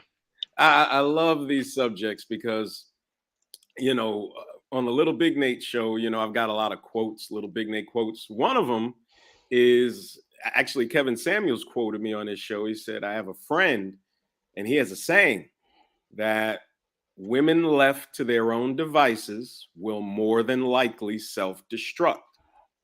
And fewer truer words have been spoken. I also have another saying that if you want to destroy the world, you don't have to put women in charge of the world. Just put women in charge of their lives. They will destroy the world.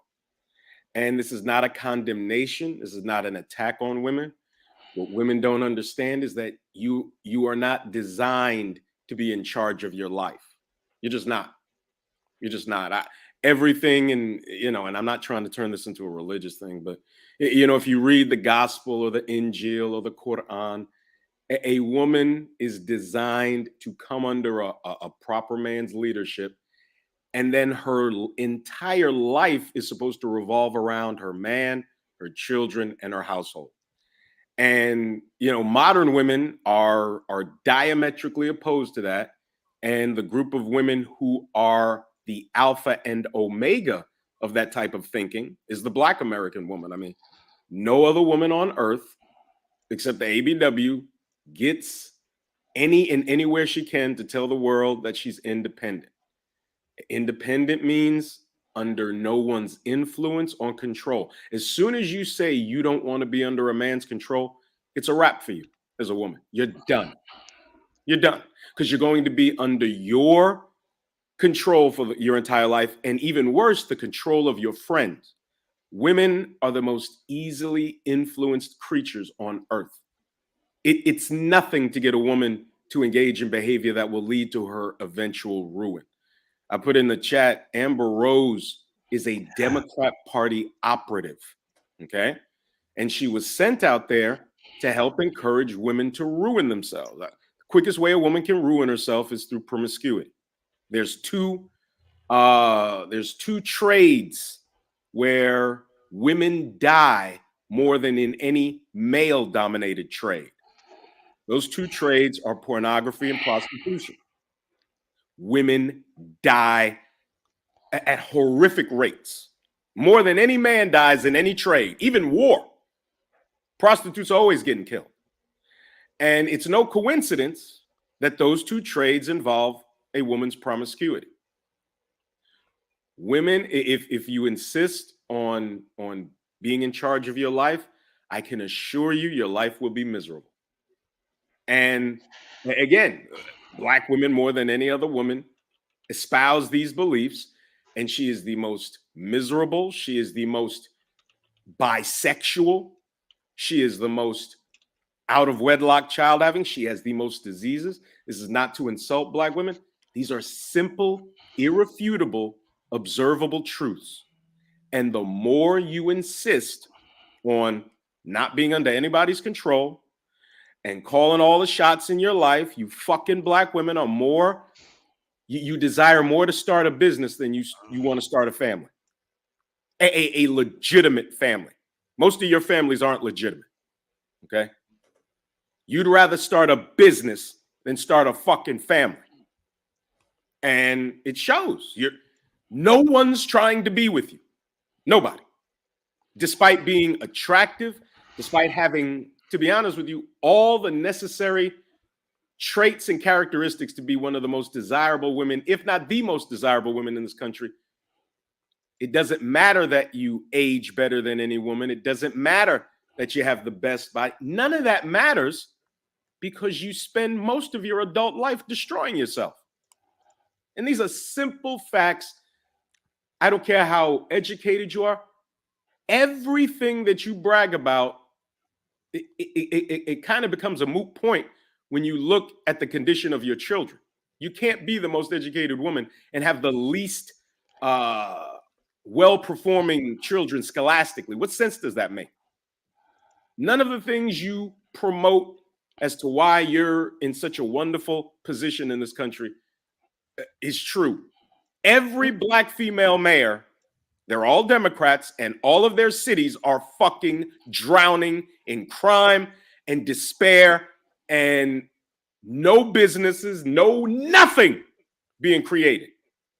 Nothing. Boston, Charlotte, DC, Baltimore, all these Black Democrat female-run cities are burning.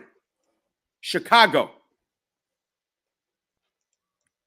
The more we put you in control of anything, the more you're going to destroy it. And it's not because you're the worst woman, or all women are going to destroy whatever they're put in charge of.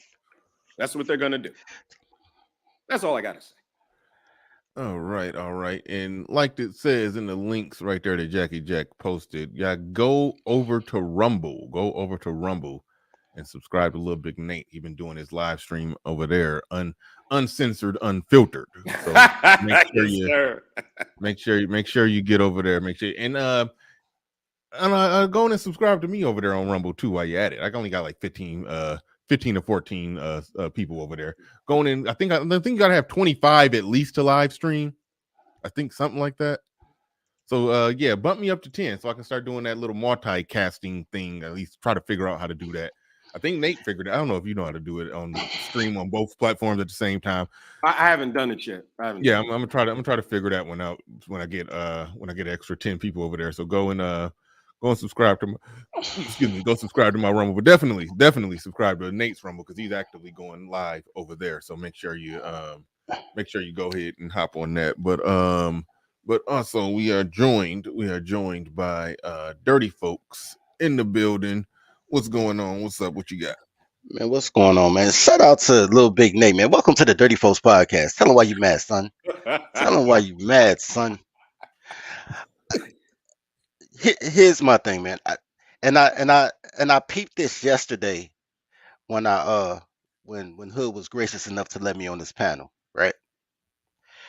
I realized why colors think I'm nuts. Because I'm not nuts. I just operate as a man and they operate under egalitarianism.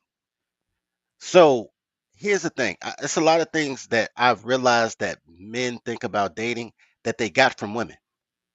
Because no man should ever think like that. Like there's considerations that men give thinking that's what women want or what women like without realizing women don't like anything. They don't want anything. They don't they look, they're just children. That's why I call them toddlers. My job is to guide my toddler in the way my toddler should go so my toddler doesn't go astray. My job is to oppress my toddler. My job is to make sure that every day of her life she is miserable on the inside, but functional. You know what I'm saying? She has to think that daddy's mean, or her life won't be right. Making a girl happy will make you unhappy. Your kids can't read.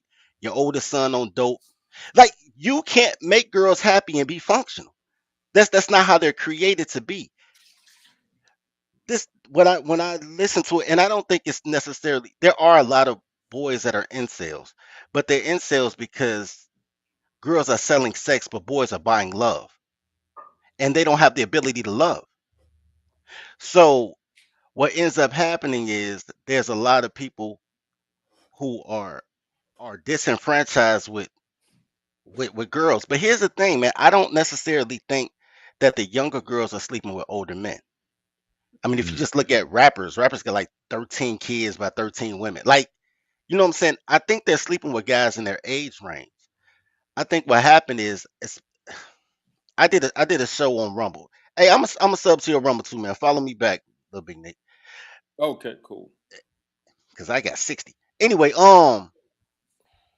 and I broke down the amount of boys who are taught manhood by men in the black community, right? Mm-hmm. And it goes by who has a vested interest, right? Because Mm-hmm. women don't mind who has their kids. I could give a girl a shiny flyer right now and she'll give me all her kids. They don't care who has their kids as long as it's not the biological father, because they have to be chaotic, right? So you look at it and you say out of 100 homes, only 5 have a father that's the biological father in the home, and only 2 of those men are really operating as men. The other 3 are scared to make mommy mad because happy wife, happy life. So that's 2 out of 100 that can get the real ism and operate as a man. And it just makes sense. Think about it. 54% of black men don't even have kids, so they already out the equation, right? Mm-hmm. 63% of black women get pregnant by 4% of black men. So that's 16 to 1. So there's impossibilities. It just out the gate, it's impossible to have one man in every house when it's 16 to 1 on, you know what I'm saying, male to Yeah, female ratio. I don't know if those are exact numbers, but Those it are is. exact numbers. No, bro, for real. Look them up. No, 1 to 16 for you said 64% of black women getting impregnated by, you said 4% of black 4%. men. Okay, say it like this. It's put it like this. It's a discrepancy, but I don't know if that's the No, that's exact discrepancy. if But 64% of black women have 3 or more kids by 3 or more men. 4% of black men have 3 or more kids by 3 or more women. Oh, That's the okay, discrepancy. Does that make got sense? you. Yeah, no, I understand what you're saying. We know it's a discrepancy. We didn't unearthed it plenty of times, but yeah, but no, So, but go ahead, you got it. so my whole thing is when it comes down to my dad told me something when I was a kid, and it always held true, which is crazy because I spent my whole life trying to find a girl that wasn't like my mom. So, but my dad told me something that held true. That's And funny as fuck. man, nigga, my numbers is crazy because I've been dating since I was 15, trying to find a girl not like my mom. Just realized every girl like my mom because Tyler's gonna title and realize that it was my father's fault. And when I say it's my father's fault, he didn't train his toddler. And that's what men do. Men operate off love instead of off power, which is why I'm saying it's ironic that my dad is the one that taught me this. He said that men want power, women want control. You can control that power with a 69-cent light switch, but men are the power. So once you That's why women have to be empowered. That's why there is no boss chick. Every chick who says she did it on her own has 4 dudes in the background she's not giving credit to that did all the work. That's why all these failed cities that little Big Nate just mentioned, put New Orleans on that list too, Chicago, New Orleans, San Francisco, they literally have a right-hand man. There's a man that operates the day-to-day in the administration that she gives no credit to while she goes around and curses out people at Mardi Gras. Women want control. Women want a title. Women want the ability to change their name to my husband. That's the only reason they want to get married. So like my husband said, my husband. Women took that control, and men think that control is power, but they're two different words for two different reasons. Like I said, a light switch is a control switch, but you call it turn on and off the power because of the control switch. When women are given control over power, everything will self-destruct. You know what I'm saying? You'll have a surge because women aren't really intrinsically good at anything with clothes on, except repetitive tasks. So you give her something to do. I know that you need to oppress these toddlers. You have to for your own safety and security. When you Okay, it goes back to the clip you guys had when he said he liked young girls because they were impressionable. I think he should have. I'm like Hood. I think he should have pressed on. Like, yes, I dominate these mugs like Michael Jordan in the '90s because for her safety. You can't allow these girls to talk because they want everything and nothing at the same time. Nothing they says makes sense. They contradict themselves in a sentence. There is no they're holding out for men of means, high value men, because that negates why dudes in the projects got 37 kids. They don't care about that. They don't care about nothing. They just do a thing. You have to tell them what to do. If you let them think, they will think about the most destructive thing possible. When girls say they want to be a man for a day, I've never heard a girl say, I want to be a man for a day so I can learn how to count properly by ones, or, you know what I'm saying, play video games better, tell a better story. They never say that. They say, if I was a man for a day, I'd sleep with all these stupid chicks. Because they know intrinsically any value they have is Hey, stupid.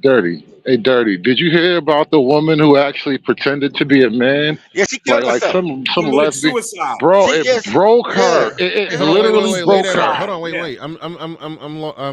I'm new to this story. Hood, what exactly happened? Lay it out for the audience that don't know. All right, so there was this lady. Wait, hold on, She did it. real quick. Hold on, real quick before you do it. Let me shout out Deadly Raver in the building. Just drop $20 on it. Shout out to you. Do appreciate you putting $20 on it. He says, "What is up, ladies and gents? There's too much talent on the screen for me to not put something on the plate. I hope your Saturday goes great, everyone." Shout out to Deadly Raver coming through, putting something hard and heavy-handed on it. Do appreciate you for dropping $20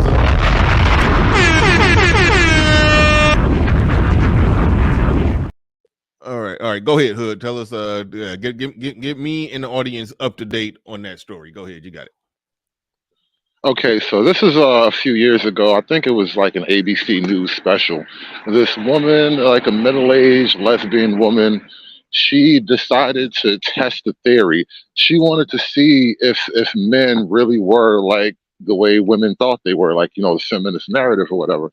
So what she did was like she was already like a butch lesbian or whatever. So she just kind of went further into it and just sort of like masqueraded as a man and like changed her name and, you know, joined like a bowling club or whatever, hung out with guys, got to know guys or whatever, went on trips and stuff like that, you know, bro time, like really had bro time.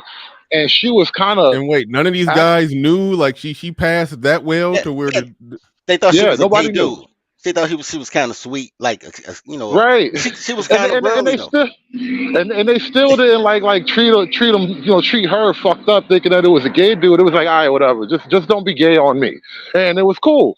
So what wound up happening is she did a big reveal at the end. It was even women that she was dating. It was one woman who she did the big reveal, like secretly, haha, I'm actually a girl. And the girl was like, okay, yeah, that's what's up. And you know, she still wanted to be with her. But but what wound up happening is after she did the whole big reveal and the ABC News special came out, and she did her press and everything for it. You know how Canada right now has that assisted suicide program, like you can literally go to the government in Canada and be like, oh, I don't want to be here no more, and they will take you out of here. She was one of those first people. Yeah, she was one of those first people. Yep. Took her out of here. Like being a man really broke her to the point where she asked the government to kill her. Okay, okay, two things from that, because that was an absolute true story. I think you landed wrong. Being a woman made her want to get out of here, because she realized that being a man was so awesome that being around other women was a shallow existence. So she took herself out. Now here's another thing about that though, because she did have a girlfriend, right? And then she had to let the girlfriend know she was a girl and the girl was still with it. Which, for people who sub to my channel, what I always tell y'all, men will sleep with any woman. Women will sleep with anything. Men, shower heads, vegetables, other women, dildo, like whatever they can stuff in them, they with it. Which, once again, you can't tell me that women have discernment or judgment for these boys to be incels, because women will be like, oh, I thought I had a boyfriend. Oh, you got a cooch? All right, that's cool. Girls don't care, bro. Just go outside. Girls will do anything. Well, they will do anything, but I think they are still selective of who they do anything with. I think so. Okay, their selection isn't a good selection process. You know, they will still make fucked up decisions, but they are picky on who they're going to make a fucked up decision with. You know, and their criteria isn't a good criteria. It could be they could very pickily make okay, a woman got to choose who she about to go home with and have sex with on the night that she with a guy she don't know. All right, there's technically no good way to make that decision. So you know, so that's what I mean by it. Like every guy's not going to be able to just pull that off at the same rate, talking a woman into going home with them and getting naked. Like that's you know, a guy who is efficient at that and is efficient at talking to women and gaming women down, he's probably going to have he's going to take the view that you take on that. But no, I think a lot of guys go out there, they try that shit, they get shot down, they get shot down. They need to take this marry your secretary course then. Here's the whole thing, man. Have you ever done sales? Yeah, but I'm not a good salesman. But I'm very familiar with sales. I've studied it. You gotta be somewhat of a fast talker and a slight bullshitter, you know, to do it. And I'm not a good bullshitter. I'm not a good bullshit either, but I got the greatest. You good at talking shit though. You a good shit talker. No, you know, because I'm a true asshole because I don't care about your feelings. Yeah, that's part of it too. That's what makes you a good salesman. You got to not give a damn about that person and just be good at just talking a good game to them. But anyway, go ahead. But this is what they taught me a long time ago. I got like a sales job. I was like 17. They said, man, people don't buy your product. They buy you. They just pay for a piece of you in the form of the product. So one of the first things we teach when I do my course is, dude, do you know who you are so you can sell you? Most men don't know who they are to be able to sell them to the buyer. You know what I'm saying? So then they just try to exchange who they don't know who they are with money or gifts, but it's not the same as selling you. You know what I'm saying? Because if you can't sell you and you, I mean, what the fuck? Like, you know what I'm saying? Yeah, but even the product now we getting deep into, you know, we kind of into another realm. This is kind of another conversation, but it's related. But hold on, but no, it's something abstract about selling yourself. Like you're not cutting off a piece of your body and selling it to them. So when it's something abstract about that. That's what I mean. It's a certain amount of charm, wit, charisma, and being a good talker and good communicator, and just knowing how to sell a person a dream and draw them in and make them interested. And it's a skill to that. It's a skill to that everybody don't have. There's a tag to that. I don't exactly have. You know, some people would deny it because it's like, dude, you sit here and you talk for a living. You do got that skill. I kind of don't. I kind of don't have that skill. Most of the women that I got on with, they kind of just was feeling me for other reasons, and I just had to not fuck it up. That's just what it is. But no, I understand what you're saying. I understand what you're saying. But damn, how do we get on this? Oh yeah, we were talking about this. We're talking about the incel thing. The incel rate. The incel thing. Those are the people. They got serious what's the word, social or yeah, their social skills are lacking. So that it factor you got to have to sell yourself. That's the demographic of people that don't got it. Well, Bernard, let me make one more point real quick though, and this is something I was telling Dirty about the incel thing. I think it's way overblown because $40 ain't a lot of money. What they really want is the sex plus intimacy. Yeah, and that's where that's what the incel thing is really about. And I don't know if we even talking about it in the right way to call them incels at that point. Okay, I want to. These men aren't incels. Most of them, they're men that grew up without fathers. They don't know how to overcome adversity, any kind of obstacle that's put in their way. They don't know how to do that. They don't know how to interact with women. They were raised to worship and genuflect and bow down to a woman. They have no idea how a man is supposed to operate, and then you condemn them for being incels. Their mother never bothered to give them. These women put their sexual desires and whatever stupid bullshit they want to engage in at the moment over the entire future of their children. They give no consideration to the attributes of a man that you can build a family with. They give none. Until, of course, they have a family that they need said man to come and take care of. So these men aren't incels. These men are men who were never shown how to be a man because their mothers didn't care to lay down with men. They laid down with the men that their mothers and their friends took. Black women choose their men by committee. That is facts. They choose their men by committee. They don't go out and have some hardworking pharmacist, some guy who's, gotten the top 3 months out of the last 5 months at his real estate agency that he works for. None of that impresses them. The only thing that impresses young Black women are what their friends are going to think about their boyfriends. And that boyfriend, the fact that he is a serial bastard baby maker, the fact that he has a bunch of baby mamas is endearing to them. It makes him even more attractive. And they believe their magic pussy juice is going to make him settle down. And it never does. But most Black women choose their men by committee. That is absolutely true. Can I address something the chat says? The chat has a false interpretation of what conversation and selling yourself is. They keep saying, yo, you're a bullshitter, you're a liar. Let me explain something to you. I sell hate because I hate these toddlers righteously.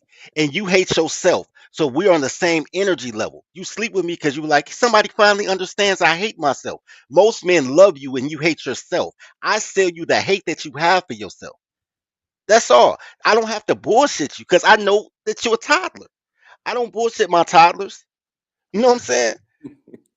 DJ B-Side 1965 in the building with $20 super chat. He says, I have to agree with Deadly Ravers. Thanks for all you do, good brother Bernard and company. Absolutely, 100% do appreciate everybody who's supporting the stream and showing the love for the content that gets put out here. Do appreciate it. To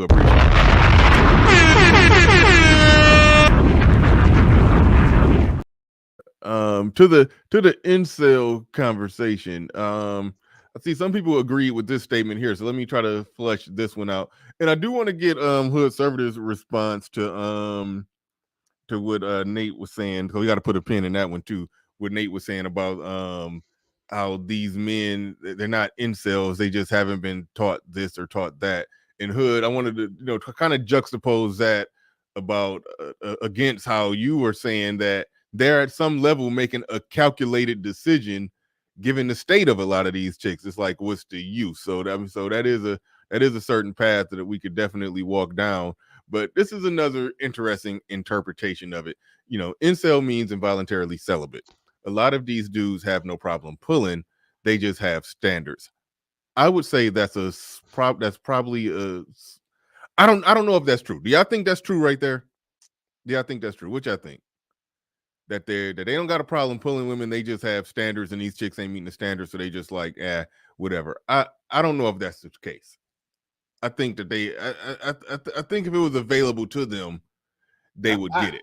I disagree with the gentleman. These young men, for the most part, they function and operate like a normal young man would. The women are so completely other than what they're supposed to be, you whatever bit of attention you can give a woman as a 23, 24-year-old young man making 40, 45 grand a year, it's not going to compare to the attention she has in her cell phone. These women are incapable of being satisfied with the attention that they get from one man. Why would they care about the attention they can get from one man when they have a phone full of men that are cash apping them, telling them they're beautiful, all this other bullshit? 50 years ago, the prettiest woman in a community maybe had 2 or 3 suitors after her. The finest fucking woman, because she was limited by her geography. There was no internet. There was a telephone, there was a television, but the most beautiful woman in any given city had 2, 3, maybe 4 suitors interested in her. The most basic females have a phone full of niggas trying to holler at them. Weak, goofy, effeminate men who think the way into a woman's heart is sending her $5 cash apps and telling her how beautiful she is. And it ruins them. They turn into these 600-pound sows, a female pig eating at the trough of validation, and they never get full. But by the time they realize everything that they think and believe and been doing is wrong, they're 36 years old. They've had a couple of abortions. Now they're ready to settle down, but you can see a smart man can see all the damage you've done to yourself. I'm not going to invest my time into a woman that's just getting around to understanding what being a woman's about in your mid to late 30s. Yeah. Go ahead, right. man. Marby, you dropped a $5 cash app. Do appreciate that. Do appreciate the $5 cash app.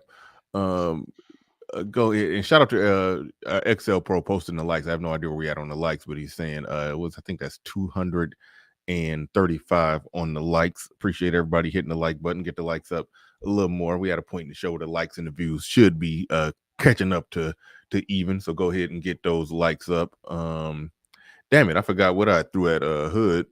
Threw something at you that I wanted you to respond to that I can't even remember, but either Hood or Dirty Folks, one of y'all could jump in on anything. I think you were asking about the incel thing. Like, can they? Some of them I think can get a girl. Like I do think for a small percentage, just guys have a level of standard or a dream or something that they want. But I think something else is probably going on there too. Maybe it's more like what Nate was saying, that guys in this American Western system, we've been taught to deify women in a certain way, and you can't be the aggressive masculine figure that women want if you deify women. And I think they've kind of found themselves maybe in that position. This is where you get the whole red pill rage, and later on in life you figured out you've been lied to this whole time. I think maybe that's part of it too, but it is really coming from a place of really, really overvaluing women to a certain degree, maybe. I think you get there different ways. I think that the destination is the same. The route is different. For instance, I remember being at my friend's house on 4th of July one day, and his 11-year-old son just popped out on me and had a conversation with me like we were friends. He was like, "Yeah, when I grow up, I'm dating a white girl." I'm like, "What?" I laughing. He didn't even reach puberty yet. You know what I'm saying? I'm laughing. I said, "Yo, does your dad know?" He said, "Nah, I ain't told my dad." I said, maybe I should have that talk, right? So his dad come outside. I say, "Yo, your son want to tell you something." He say, "Yo, Pop, when I get older, I want to date a white girl." And his dad, my friend, with high school friends, he says, "Why would you want to date a white girl? Your mom black, your grandma black, your sister black." He said, "Exactly why? Because my grandma mean, my mama mean, my sister mean, all the black girls at school mean, when the white girls are nice to me." And to my boy credit, he was like, "Yo, whatever make you happy." And I sat there at that time. I think I was like 32 years old, and I'm listening to this 11-year-old boy. Do you not did What's the opposite of invalidate? What's the opposite of that? But Validate, yeah. But invalidate everything that my grandmother told me about. She don't have a comb, don't bring her home. which is why I went on my quest to try to find a black woman who acted like a woman instead of like a black, and I came short. I fell short. So I I think it's a these boys are very young, noticing that men make women good people. Women aren't intrinsically good people, right? Mother's Day was invented so kids could appreciate the mom because they saw dad as the man who did everything, and women just took it and ran with it because they got a title. When boys see the mother as, here's the thing, a 12-year-old boy is smarter than a 40-year-old woman every day of the week, and I can prove it to you. There's 12-year-old boys trying to figure out how to buy their mama a house because mama couldn't figure out how to suck the rice swiller and fry chicken and shut up. 12-year-old boys are making life decisions to take care of their mothers because their mothers can't take care of themselves. So even at 12 years old, you're smarter than, because they are perpetual toddlers. They don't get any smarter. They just get more bills. So you're looking at a The same situation, boys are making life and death decisions, going out and selling dope to take care of mom. selling dope, shooting 1,000 free throws, working after school jobs, whatever, being the first to go to college. It doesn't matter. Once again, all roads still lead to Rome. It's 12-year-old boys trying to figure out how they could take care of a grown-ass woman. You know what I'm saying? Who says she don't need a man, which is obvious because he's 12 years old trying to figure out how to take care of his mom. You have to oppress them for their own good. You know, K. Michelle had the same dilemma. Derek Jackson interviewed K. Michelle a couple of years ago, and her 13-year-old son only dates white girls, and she was angry about it. And I remember watching the interview saying to myself, you're on cable television, fist fighting everyone. You had one episode of your what do they call it? Your reality show life where you were a lesbian. Okay. Then you had one part where I saw her on Love and Hip Hop once. She was out with a football player, and she was asking the football player about the size of his member. And they had a whole conversation about the size of the member and what she likes. And her son gets to watch this. These women, and of course I'm not talking about all women, but so many women idolize the women that are doing the most horrifically wrong and deplorable shit. You females will sit and look at an Instagram model who gets shitted on in the Middle East, has Salafi Muslims pissing in her weave. She gets flown out and all her holes get blown out by football players and basketball players, and you look up to her. None of these IG models have husbands. None of them are being taken seriously by any of these guys that fuck with them. They would have absolutely no respect for a man that would take them seriously. And you look at them and try to model your life after them. Well, here's the thing, Nate, and not to cut you off, bro. I just want to say something. Look, women are only loyal to their emotions and their options. And if they take a picture and have more options, that's fine. But you got to understand that women are creatures of chaos. I'll give you a perfect example. There are women on social media. I don't listen to girls, but y'all be listening to them, and I'll be in the comments reading y'all comments. There's women on social media. Now, if you seen them on social media, you listening, but you got to listen to do the content and just to observe what's going on. Come on, no, bro. No, bro. Let me tell you something, bro. I never listened to a woman until I was 31 years old. I slept with many women. You hear the words that come out of their mouth when they're on YouTube and on your phone, and you hear it. You hear it. No, they don't have words. They just post pictures and you click like. No, my dad. When all right, check this out. Until I was 31 years. I do hate when I accidentally hit the like button on a chick on Instagram, and I hurry up and hurry up and take the like back. Yeah, but anyway. Nah, for real. I don't listen because I tried to listen. It was like needles in my brain. I went through a red pill raise in like 2011 because my dad told me in 2010 that he wanted grandkids, so I should get married. And for the first time, I listened to women, and it was like needles in my brain. I went crazy, bro. I was like, "This is what these goofy bitches been saying the whole time." I had the phone on mute. But here's the thing. Women, I made me lose my train of thought, man. My bad. God damn it. I can take it if you want. Well, real quick. Shout out to Eric Bird. Shout out to Eric Bird in the building. Do appreciate you. Says irony. Incel was created by a lesbian woman. That I didn't know. I never heard of that. That is a new one on me as well. That that a lesbian woman coined the phrase incel. But Oh, I know but what yeah, I was gonna say. I know what I was gonna say. Women always go for the debauchery. So yeah. women will say stuff like, I can't trust men because granddaddy had a family around the corner. But they never mention that grandma had a light skinned kid out them 4 black kids around them. And granddad just gave him the last name and just ran with it. They like to say that if they had a penis for a day, they'd sleep with all the girls. But then they say men are hoes. They like to say that all men cheat, but every stat says that women cheat more than men. The same in the same sense they say all men cheat, they say but women cheat better. How would you know if you weren't a cheater? Like they only gravitate toward the most horrible things. The most horrible things because they need the excitement. They need to be mad. They need the money, the attention, and the dizzle. They need to be mad at all times. And men aren't doing their due diligence. Men are trying to make unhappy creatures happy instead of just oppressing them, so they can love you to the best of their ability to love, because they love the oppression. They complain, and you don't want to hear the complaining, but block it out. Right on.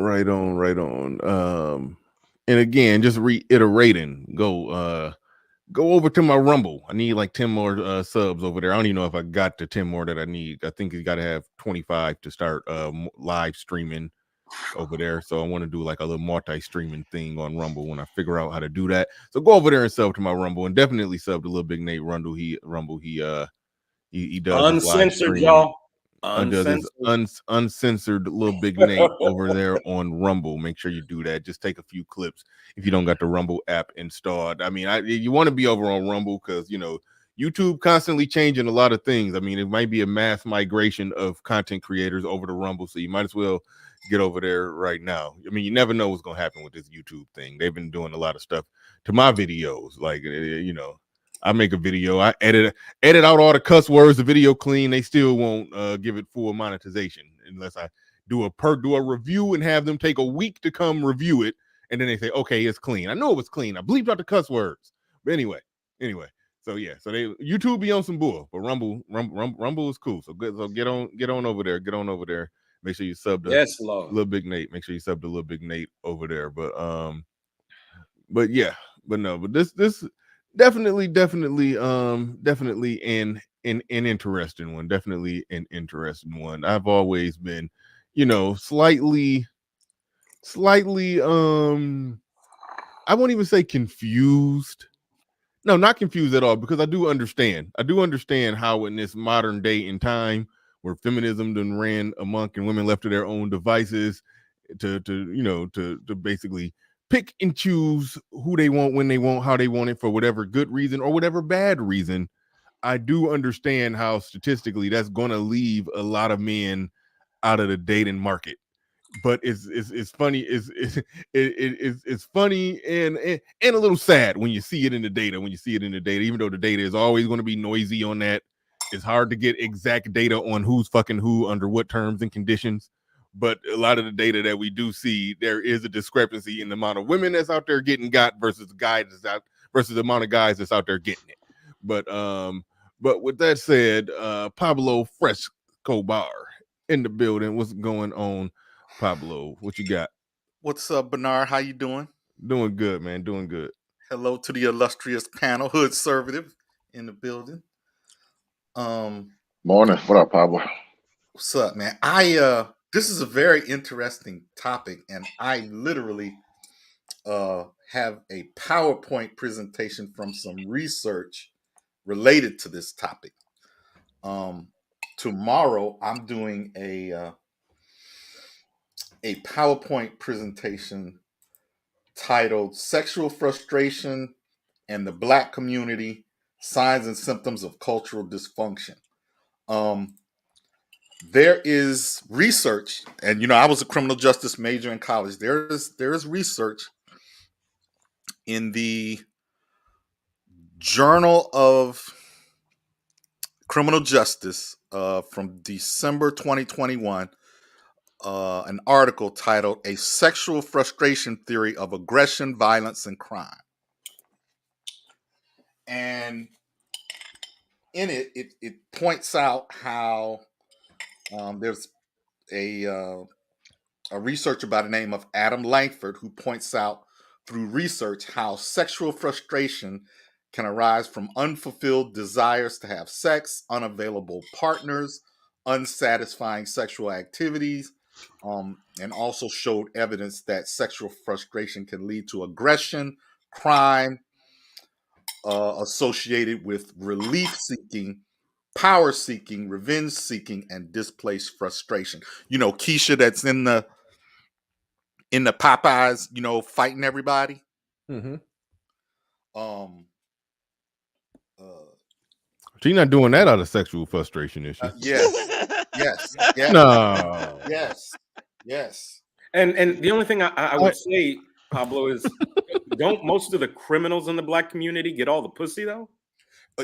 Yes, but that's where I was going to go. I do got some line of questions with the whole sexual frustration resulting in violence. Now, it's not enough studying and research being done on that. On the women who you know, shout out to Tommy Sotomayor, like they like fighting and fucking, and when they start fighting, they get done fighting.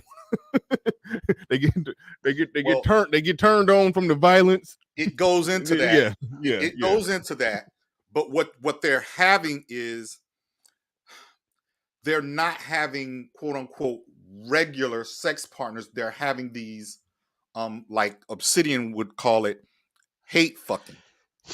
And so it's not the same as a person who is in a stable and committed relationship where their desires and their attraction to these people are sustained and sustainable. It's more primitive where the people are acting out of these frustrations and desires, and so they engaged in high risk taking activities in order to relieve these sexual feelings that are pent up. So they're having sex with people they don't really like. But that's not frustration though. That's wait a minute. Let me finish. They're they're having sex with people with partners that they don't really want to partner with, i.e., I was young. Look, man, girls don't count 99% of the winning they get, bro. While I'm sleeping with girls, I know I don't count. That's bro. You're giving attributes of male. You're giving male attributes to women. This is studied academic research, and you talking about how you feel. I got it. I'm not telling you how I feel. I'm telling you you're giving. I'm telling you what this research says. I don't give a damn what the research said about some incels. Come on over to my show no, tomorrow. You need to come to the Dirty Folks. I will prove all of you niggas wrong. Every last one. No. Don't take this out. Because if you listen, I got the research, brother. Wait. Just by. Okay. Just by. You think because they bust, you know, that they got it good. No. If we're talking about sexual frustration, then yes, I think if you're having sex, then the sexual frustration thing kind of goes out the window. You can't tell me, yo, I'm hungry because I'm eating sandwiches, but I really want steak. I'm not hungry. I just have a taste for something different. Just because you had a sandwich doesn't mean you won't get hungry again. If I have unlimited sandwiches, but I want steak, that doesn't mean I'm hungry. It just means I don't want what's in the kitchen. That's two totally different things. That's not how it works, sir. That's exactly how. How is that? That's not how human sexuality works. So you're telling me the more sex I have, the more frustrated I am about sex. You think because Keisha can bust up on a bunch of dudes that she don't really want to be with, she's satisfied, and that's not true. Keisha's satisfied. You get me? You know what I'm saying? Keisha satisfied. Okay. Most of the violence. Wait a minute. Most of the violence you see in the black community, most of the aggression, anger, and acting out, a lot of it is driven by sexual frustration. I'm telling Keisha's satisfaction is emotional. If she has a physical connection to somebody she's not emotionally But attached to, that's still not a again, sexual frustration. Well, okay, hold on. I'm saying Let me it's a let me hold on. Let me try to parse it out like this. Okay, when you saying a lot of the violence that we see in the black community is coming from sexual frustration, it doesn't sound like you're saying that it's coming purely from it's not not having access to sex. It comes from. It's coming. Is it? it's Are you saying it's related to? dissatisfaction. So You're why saying do there. two-parent Some of it, households? okay, from the men's side, from the men's side, yes, there is a portion of that comes from not enough or unfulfilled sexual desires. From Keisha and them, it's coming from dissatisfaction. Time out. Time out. Can I say something real Sexual quick? dissatisfaction. There's a difference. Real quick. How come there isn't the violence in the white community when violence is not determined by sexual frustrations, it's determined by who has the two-parent households? Unavailable. Bruh, let me finish. Let me finish. White people are routinely more sexually frustrated than black folks, I would imagine. No, sir. I don't see rampant violence in the Asian wait a minute. white community. How Sway when they have more partners? Asian men have the and they have more members, partners and they have more Asian partners men have the and they have more smallest members partners of any man out and they there. have more partners. And there's no violence in the You Asian don't community have any in America. Hold on. Wait, what do you mean? Any partners? They're not partnering. Who's not partnering? Banging a chick one time is not partnering. You didn't say partnering. You said sex. And they got and those who have more partners have more sex, sir. Oh my God! All right, wait, hold on, wait, Pablo. I'm gonna let you have that, Pablo. Wait a minute, Pablo. So, are you saying that the lack of healthy sexual intimacy is what's really Yes. Okay. All right. So I am trying to pin it down in a way to where I'm trying to make it make sense. I mean, we're mentality. This is the problem. The whole mentality of black people, and it's spilling out right now. Is that if you just bust, then it's all right. No, I didn't say anything like that. Well, I didn't think that you was just saying it's from lack of bussing. Like there is a such thing, and we me and Hood Conservative kind of talked about that earlier in the show. How there was like the movie Braveheart, and was that whole the war in that movie was kind of over pussy. And there's a lot of times throughout history that that when certain men don't have access, or men with power are hoarding the women, then there's eventually it's going to be a war, a riot, an uprising that's probably rooted in sexual frustration. I think what you're talking about is something that I think SKC was touching on. I didn't watch the whole stream, but I think that's what I'm glad SKC is in there. I think SKC was touching on that is probably like the lack of maybe like love, intimacy, and healthy sexual relationships, and all of that. Those are two different things. Yeah, right. But I think that's what Pablo was talking about, and I would probably argue that that's what the researchers was talking about, and maybe we just shorthanded it as just fucking. That could be it. Sexual frustration. Exactly. Sexual frustration. If I can try to get everybody to bust. Let me try to jump in real quick, because this was a point that I got into on Fantastics the other day, and I wound up going back to my stream on my own channel to explain my thoughts, because it was a big panel, it was a bunch of shit going on, but the idea that I wanted to get out was, and we were talking about this all day today, it's for men it's you can't have intimacy without sex, as far as women are concerned, right? But also sex without intimacy is kind of empty too, and that's what I think you're getting at, Pablo, and the problem of framing that I think you have. And this is the same thing I told Fantastic. I can't frame it here. It's too much information. But so again, no. Let me make the point. Let me make the point. Let me make the point. And you tell me if you disagree. But what I'm saying is, rolling down the right alley. Keep going. What I'm saying is that by even putting sex in the title, you kind of fall prey to the same trap that the manosphere gets accused of. Oh, those niggas are just frustrated. All they want is pussy. No, it's deeper than pussy. We want real women. Well, hey, listen, man. There's no trap. There's no trap. The research is clear, and I'm going to present it. Come through tomorrow at 2:00, and I present it. Yeah, I ain't got enough hit me. time, and I don't want to hijack Bernard's show. But I'm telling No, I'm glad you brought a different perspective on it. I like where you took it. I'll share the stream you do tomorrow. So try to just email me like 30 minutes before it or something like that. I try to remember to share it. I don't know if you got my number, if you can, but I try to remember to share it. I got your email. Okay, cool. Real quick, because Hood Service, you got something in the back that I'm gonna pull up in a second. But modern day problems in the building with the hard, heavy-handed $50 super chat. Do appreciate you coming on through, dropping $50. So that makes you rich? It's a start. Damn.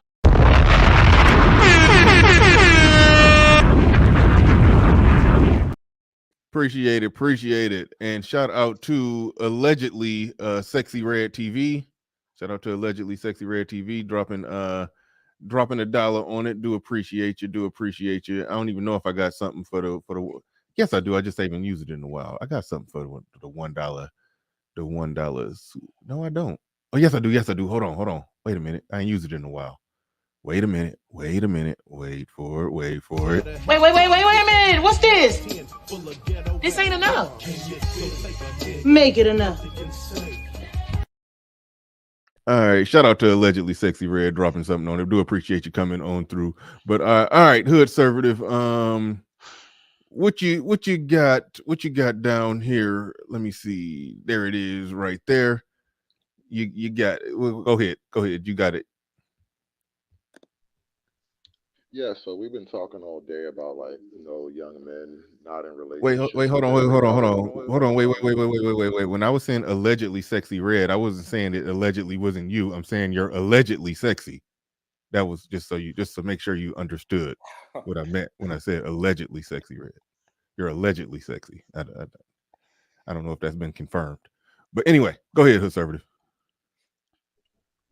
Yeah, so we've been talking all day about these men not getting in relationships and not forming bonds or whatever. But there's another side to that coin, and this is something else that's going to have to we'll see more of it in a political sense, I think, also in the years coming. This is going to be a great sort of impossible, unstoppable force versus immovable object thing, right? The young men who aren't really getting romantic attention versus the middle-aged women who aren't getting romantic attention. All right, my bad. Hold on. I was laughing. There we go. All right. So go ahead. Roll it. Things. Maybe you're going to do a career shift or a career change, take classes and travel, and you can just be lazy and you can just splurge because you have all this money to yourself. You can do whatever you want, and also you don't have to really take into consideration anybody else's feelings. So you're pretty much free to do whatever. You can be lazy, you can be on the couch, whatever you want to do. You don't have to be feeling like, oh, I have to get ready, I have to do this date, I have to do whatever. You just enjoy your singlehood time and make the most of it, because if you're lucky, hopefully, to be married, hopefully your marriage will last a long time and you won't be single again. Things. Maybe you're going to do a career shift or a career change. So you don't? Take classes that was it, right? and travel, and you can just be lazy and you can just splurge because you have all this money to yourself. You can do whatever you want, and also you don't have to really take into consideration anybody else's feelings. So you're pretty much free to do whatever. You can be lazy, you can be on the couch, whatever you want to do. You don't have to be feeling like, oh, I have to get ready, I have to do this date, I have to do whatever. You just enjoy your singlehood time and make the most of it. All right, we got it. All right, Hood, go ahead. Why'd you force us to hear that shit?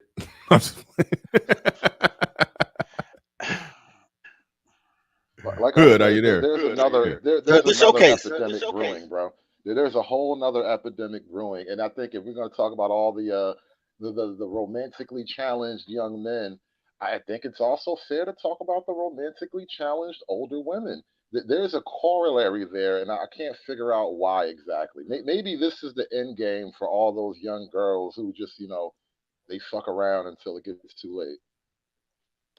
And all I heard Well, in that, I'm go sorry. ahead.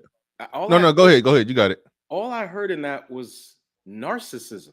I mean, every other word, every other criticism out of these women's mouths about men in general and black men in particular is narcissism. Their entire lives revolve around themselves. That is not how they were designed by their creator to behave. And then their lives become a miserable mess. You don't have to worry about being pretty. You don't have to worry about being in shape. You can indulge and spend all your money on the dumbest shit you want. Go even deeper into debt with your fucking credit card store, your department store credit cards. Just do whatever. These are all the benefits of not being under a proper man's leadership, control, and tutelage. You get to be a 30-something, late 30s, obese woman who doesn't give a fuck about how she looks because she doesn't need to. You know what? Nate just talks like a black Baptist preacher to me, but he's right. I just love to hear Nate talk, man. I feel like I'm in Alabama somewhere about to get to start dancing uncontrollably. But I don't have anything to add to that, man. I think you're right. It's a narcissistic thing. Not only that, but all women's criteria of love is external. That's why they say take trips, go shopping. Everything is about feeling themselves because it's just a series of holes. So what she's saying is, and here's another thing: people are creatures of habit, right? 30 days makes a habit. So if you're in a habit of only caring about yourself, and you feel like it's a chore to care about someone else, which is why they're horrible mothers too, by the way, then that's what you'll get. I think the bigger issue, to go back to a previous point, I think the bigger issue is that because they're so horrible at being human beings, not that they're horrible human beings, they're horrible at being human beings. Since they're so horrible at being human beings, they breed violence. For instance, it's not because there's a lot of dudes that get a lack of sex and they play video games all day or they collect comic books. They find something else to do because men have like friends. Girls don't have friends. They just have buddies that they should never listen to other girls with clothes on. But there's never been a boy that was in his boxer shorts playing Call of Duty, drinking a Faygo, eating a White Castle burger, listening to his favorite song, totally at peace. That was like, you know what? I'm about to get dressed and go outside and shoot people. It doesn't happen. It happens from the toxicity in the house. And you like, yo, I can't choke my mother. I'm gonna go outside and have all this aggression. Somebody step on my shoes, they gonna get it. They breed that type of thing. Men's job is to protect women from themselves and protect their children from their mother. That's the protection part. It's the one of the great stories I had. My boy has been married for 20 years now. One of the great stories he told me when I told him that he had a anecdotal quip. He said it was we in Chicago. It's snowing outside. In the middle of winter, his son is playing video games. His wife yells, because that's what they do. You need to take out this garbage. He comes, because everything's immediate with women too. It's never like when you go outside, take out the garbage, or before you go to bed, take out. It's right now. Everything's an immediate thing with women because they've been talking to themselves for 45 minutes. You just joined the chat. You know what I'm saying? So she's already frustrated about something you didn't know about. She said, you got to take the garbage. So the boy comes downstairs to come take out the garbage. He doesn't put on a coat. He slides on the shoes, don't even tie him up because he's about to just go outside, take out the garbage. He doesn't say a word, grabs the garbage, walks out. The my boy wife is fuming. She's telling my boy, like, I'm about to beat his ass. You saw the attitude he had when he took out the garbage? So my boy was like, but did he take out the garbage? Like, yeah, so you got what you wanted, and now you're mad that you didn't get what you wanted with a smile. Like, yo, you can't do that to that boy. So the son never knows he was about to get his ass beat for doing what she told him to do. So absent of a dad to stop women from toddlering at a major level, that would have been a frustration of like, I can't even do what she says right. There is no right when you're dealing with a toddler. So when you live under a toddler regime as a child of a single mother or a child with a stepdad, because stepdads don't really care about the kid like that, then you are in a position that everything that you know naturally is right, it gets flipped around. And like, yo, right is wrong, up is down, Kali Ma, do as y'all will. And then everything becomes a thing. I don't even know if it's a, and that's why honestly, that's why the criminals get the most sex, because their innate hate of women and women hate themselves allows them to match energy. Well, let me ask you a question. You from Chicago, right? Yep. How many young boys joining gangs and participating in gang and criminal activities in their neighborhoods because they seek to be associated with and empower in that neighborhood, thereby making themselves more attractive to the young ladies in that environment? Do you think that happens a lot? No, I think you convoluted it. I think you made No, something no, about no. But no. young boys participate in those activities specifically to appear to be more rugged, more thuggish, and more attractive to the opposite sex. Many of them No, do it just for that. no. I don't think You're that's the ask, Yes, they primary do. reason. That might you're be at, a reason. I don't you're think it's the asking, primary reason. Dude, you do you do know my screen name is Dirty Folks, right? You literally, okay, check this out. Boys they join. do it because they get messaging. They get messaging that is attractive. No, Yes, they boys. do. How They you gonna want to ask me be a the question and give me the answer? they want to be the dude. Have you ever seen Wait, what's hold- the scene in Menace to Society when the dude goes out and get the Mustang 5.0 so he can pull up on the block and pull a chick? That wasn't a gang movie. That was a drug dealer movie. And it's Same still no. a distinction without a difference, sir. They're That's not a engaging. Hold on, wait, Wait a minute. time out. They're Let engaging me. in criminal activity in order at the ultimate goal is to seek power and sexual access. That's the ultimate goal.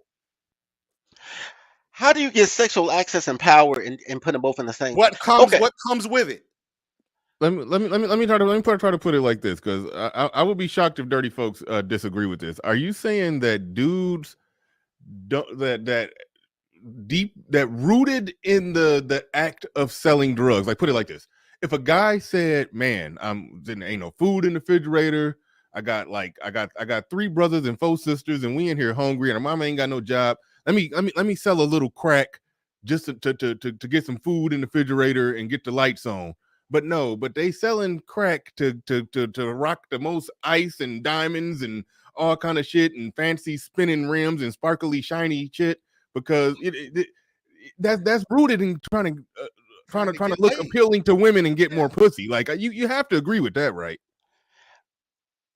Here's okay. I don't disagree with that, but what I'm saying is everybody in a gang doesn't sell drugs. The question was, why do people join gangs? People join gangs as for the boys, pause. But the neighborhood camaraderie, like it's a social club. It's the one place because everybody needs a man. Yeah, so if you in a social clout, it's part of it. And when you can't run and tell, hey, I'm gonna tell my daddy what happened to me, and he'll come set things straight. You have a gang of young men that can do that. So okay, all right. So I think both things are kind of true at the same time. I do understand that that's like a sense of belonging and brotherhood and fraternity for people that grow up in fucked up environments. Yeah, and protection and all of that too. But also, yeah, walking around, wearing the gang colors, looking thugged out, looking hard. It is a certain chick in that environment that finds that appealing as well. So it's a dual strategy. It's all the protection and the brotherhood and all of that, but it's hopefully cross some pussy. It's some pussy at the end of that rainbow too. Like, that's all I'm saying. Here's the flip side to that. Girls fuck the logo anyway. That's all girls do is fuck the logo. Yeah. So I'm an alpha. I became an alpha because I was in college and they offered me the ability to network with other brothers. Now, at the same time, sorority girls gave you ass, but that's not why I was an alpha. I really was an alpha because I didn't want to live on campus. I wanted to live in a frat house. I became a Mason because I didn't want to get traffic tickets. I didn't become a Mason to sleep with Eastern Stars, but it happened. Women are a byproduct of men living their purpose. Because women are everywhere to mess up your life. So if they're like, oh my God, he's doing something with his life, I'm gonna give him this pussy so I can fuck up his life. Women gonna come with the journey. All right. So yeah, I mean, I think we. And why do guys take the journey? And why do they take the journey? You don't have a purpose?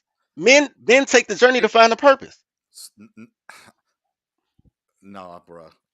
No. So you don't take No, so your they're whole taking the motivation in life journey. is sex. Wait a minute. They're taking the journey to usually to obtain social status or some type of power, be it economic, Okay. social, or status or whatever. That's why Okay. they're taking the journey. I'll give you that. I think men shockingly, and I hate to say it, but I think men very shockingly do a lot of what they do for I don't want to just shorthand it and say men do a lot of what they do for pussy, but I think a lot of what a man does somewhere factored into the equation is either going to increase the quantity of women or the quality of women or quality of a woman that he's going to end up with. And I'm talking about whether you are out there trying to be the nickel bag king or going to med school to become a doctor. At some level, you understand that's going to improve the quantity or quality of women that you're going to, or the quality of the woman that you're going to end up with, or the quality or quantity of women that you're going to end up with, or that you're going to be dealing with. At some level, that's factored into the equation of male decision making. It just is. Just like it's factored into, women factor men into the equation. A woman who said, I'm going to get in shape, or even a woman that says, I'm going to get a BBL, or the woman that spends an hour doing her makeup and hair every day before she leave the house to go to Walmart. She's factoring men into the equation. So men, yeah, we factor women into the equation in most of our career choices, decision making, all of that shit. We factor women into the equation. And so, Bernard, a lot of this research that I'm going to enumerate tomorrow kind of frames that and frames how people's sexual frustrations or inabilities thereof can frame their risk-taking behaviors, their dysfunctional attitudes, acting out, all that kind of stuff. That's kind of the synopsis of what I'm going to go through tomorrow that these gentlemen so vehemently attack. I didn't attack it. I just disagree. I look at the Asian community. Asian men are the least desirable. They're going to have the least access to females.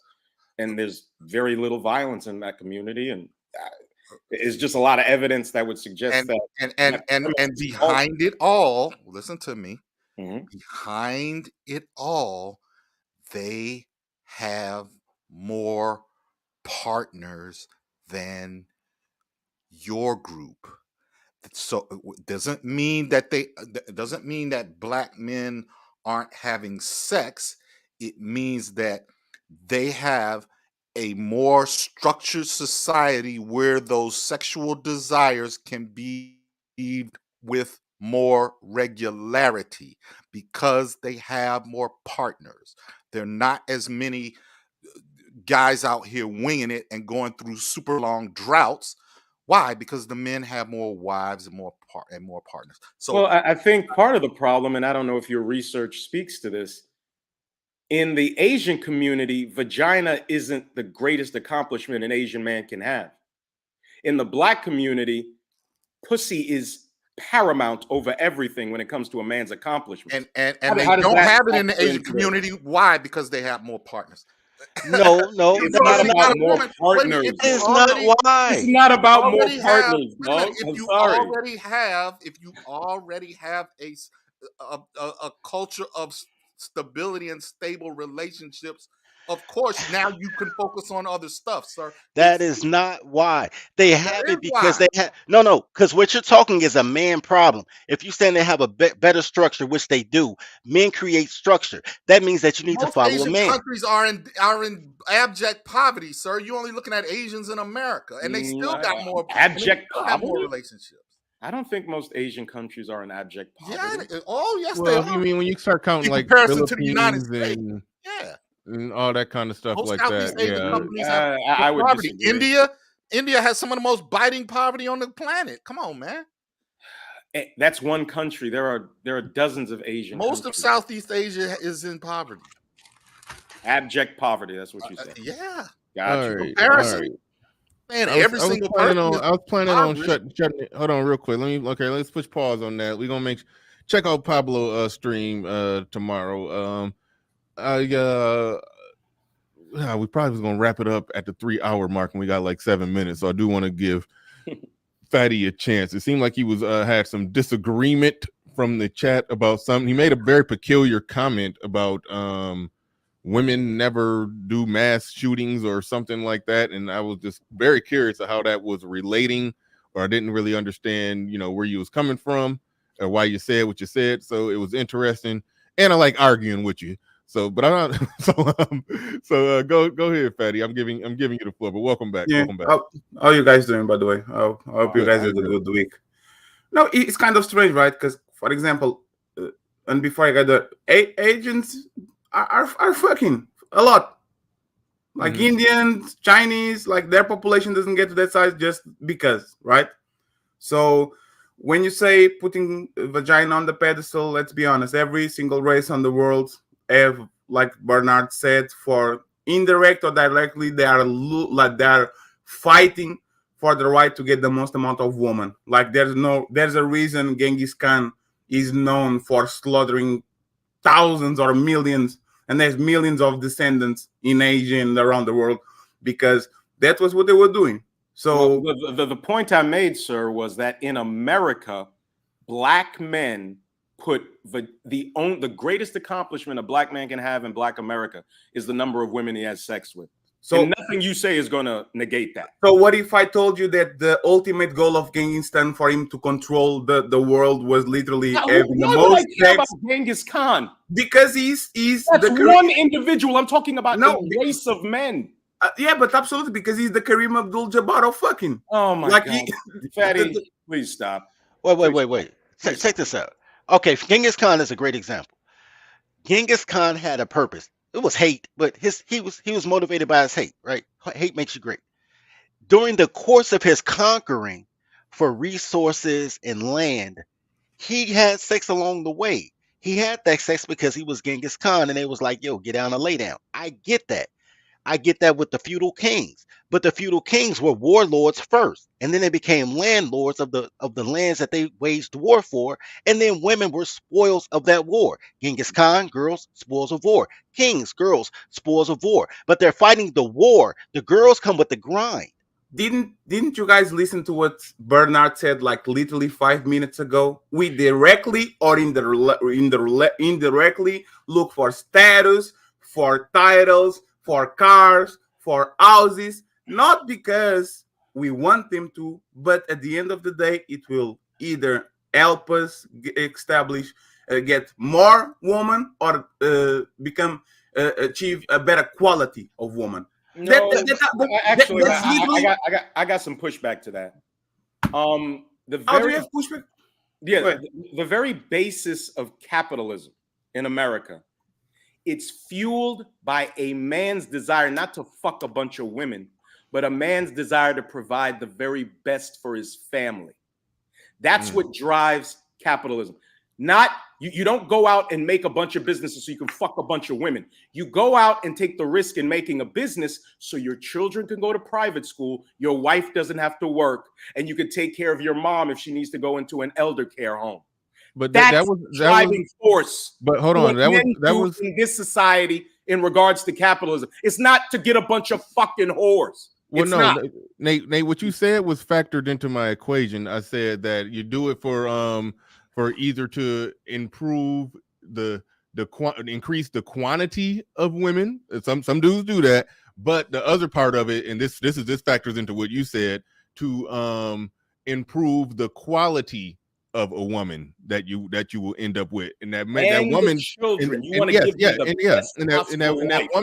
That woman, and by extension, the children and the family and the lineage and legacy that you want to provide all that for. You do want it to be the most quality woman possible. And yes, going to medical school, becoming a doctor does put you in the ranks to be able to do all of that for a more quality woman. So I think that's factored in the equation. I don't think it's that much disagreement there. I mean, the capitalist reasons why somebody would want to, close more business deals or grow their business and grow their empire is that is also connected or runs parallel with him wanting to get the most quality woman he could possibly get. So to basically do all of that with.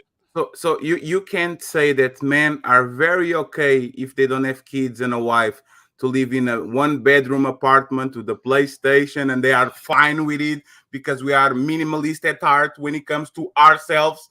And as soon as you put the woman on the equation, now you need a bigger house, now you need a bigger car, now you have kids, now you have to do extra hours. Well, like you were created to multiply. Now, if you choose not to do that, that's fine. Nobody's condemning you for that. So your job, the very reason why you was created, is to help extend out the human family. Absolutely. So Bernard is right. No. I agree with Fatty, but I want to. But I'm kind of rocking with my Baptist preacher friend today. But I agree with it. Here's what you're saying, because women are supposed to inspire men for greatness, but y'all women are uninspirational. So that's the divide. The divide is natural law, which is to find either the most or the best quality of life, right? Either you got 5 cars that cost $300, or you got 1 car, you got a Benz, right? Or so it's quality or quantity. It's not normally both. And to have a better quality of life for yourself. And you need the inspiration for that. Somebody has to believe in you, a coach, a mentor, a girlfriend. Somebody has to believe in you for you to achieve your greatness. So women are supposed to, all them 1970s love songs, climb mountains, swim the deepest sea, put a lasso over the moon. Women are supposed to be your inspiration, but they're really not. They're your impediment. So you have horrible women because you won't oppress them, and thus lack of oppression makes you oppressed. So you know what I'm saying? So are they inspiration, or are they? I didn't get that part. Women are supposed to inspire. Can I touch on that? Can I touch on that real quick? Go ahead. A properly raised man, the very element of competition will drive him to go and accomplish great things. Competition for who? Let me finish. A good woman adds a layer of inspiration. Layer. A man's already got a properly raised, properly minded man is already going to go out and accomplish his things. And you don't have to be a fucking CEO. Your accomplishment could be the very best HVAC guy at the company you work at. It doesn't have to be these huge fucking retarded goals. But finding a proper woman she will add a layer of inspiration, because now I'm going to be responsible for her. I want to sire my progeny through this woman, and I got to make sure they're straight too. So I'm going to have to even hustle a little harder. That's how it's supposed to work. I think y'all can agree to agree. I think everybody agrees and is fighting over small. And Bernard, I don't know if you noticed, the first word he said was competition. Competition for who? You go to the gym to have the best body for who? You get the most money for who? You fight, you want to be the best fighter for who? Usually is always tied to status, and the status is tied to woman. Always, all the time. That sounds like health, but health whoa. Time out. You're telling me the Industrial Revolution of America was tied to a bunch of females? I figured out why y'all disagree. I figured out why y'all are disagreeing, because what Nate is hearing Fatty say, do everything and make your life revolve around pussy. And I think that's a bad idea. No, but it's the opposite. What you say? It's the opposite. I know you're not saying that, Fatty, but I do think that's what Nate is hearing, and I think that's why y'all are having a disagreement. The Industrial Revolution was not led because of women. I'm sorry. I agree. I think this is a situation where I don't realize it, but y'all actually agree. Just Nate, I think you're here. Put it like this: Nate pushes back or kind of talks a lot of shit and beats up on black men, because black men, seemingly more than any other man, lets the pursuit of just busting a nut ruin and dictate many aspects of their life and their decision making, and Nate is vehemently against that. But I think Fatty is talking about it more from a perspective that, a man being industrious and going out and accomplishing things, he's looking at that from a perspective of, what he's going to ultimately be able to provide for his woman and his children. Now, there is a such thing as a man also wanting to be industrious because he wants to look good to a plurality of women. That is he does wants to look good and play in that market too. but that shouldn't be the only end goal or the only reason why you're thriving to be successful, just so you can get more random pussy from better looking women. That shouldn't be the only reason. That shouldn't be the only reason. But just to finish, because you have to go, Bernard.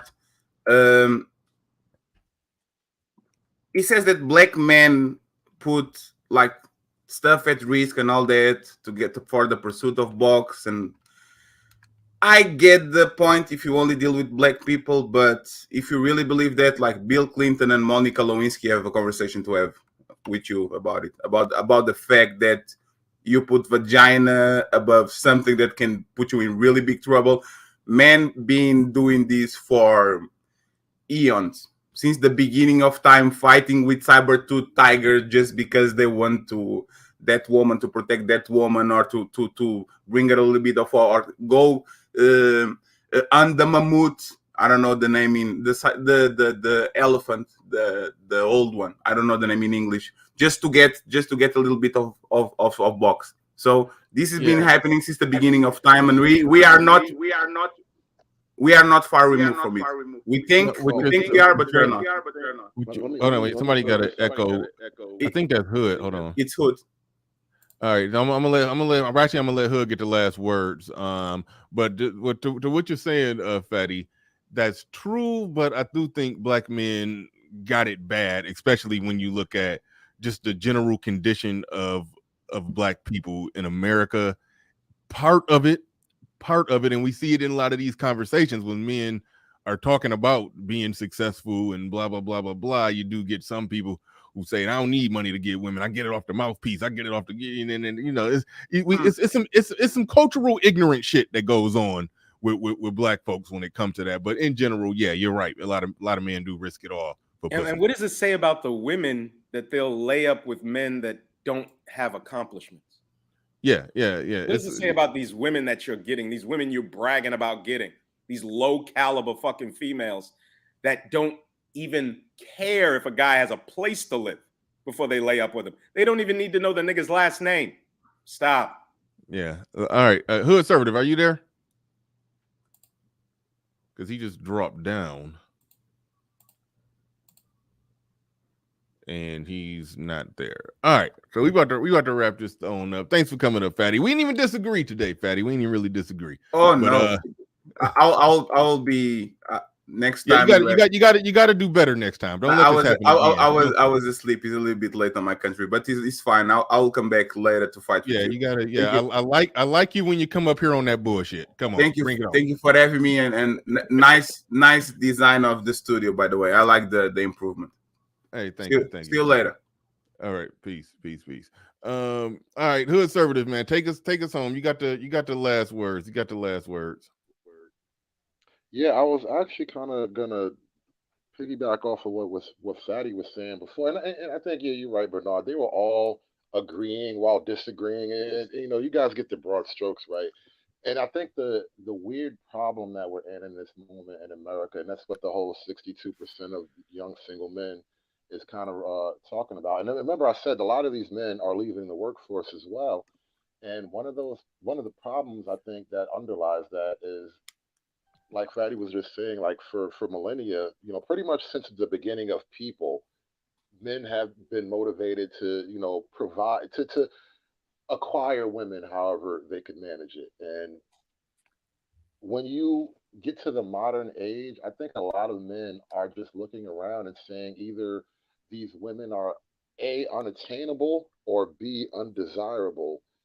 And what does that do to that natural drive, that sort of creative, productive urge that men will exhibit in their pursuit of women, and not even always directly in pursuit, like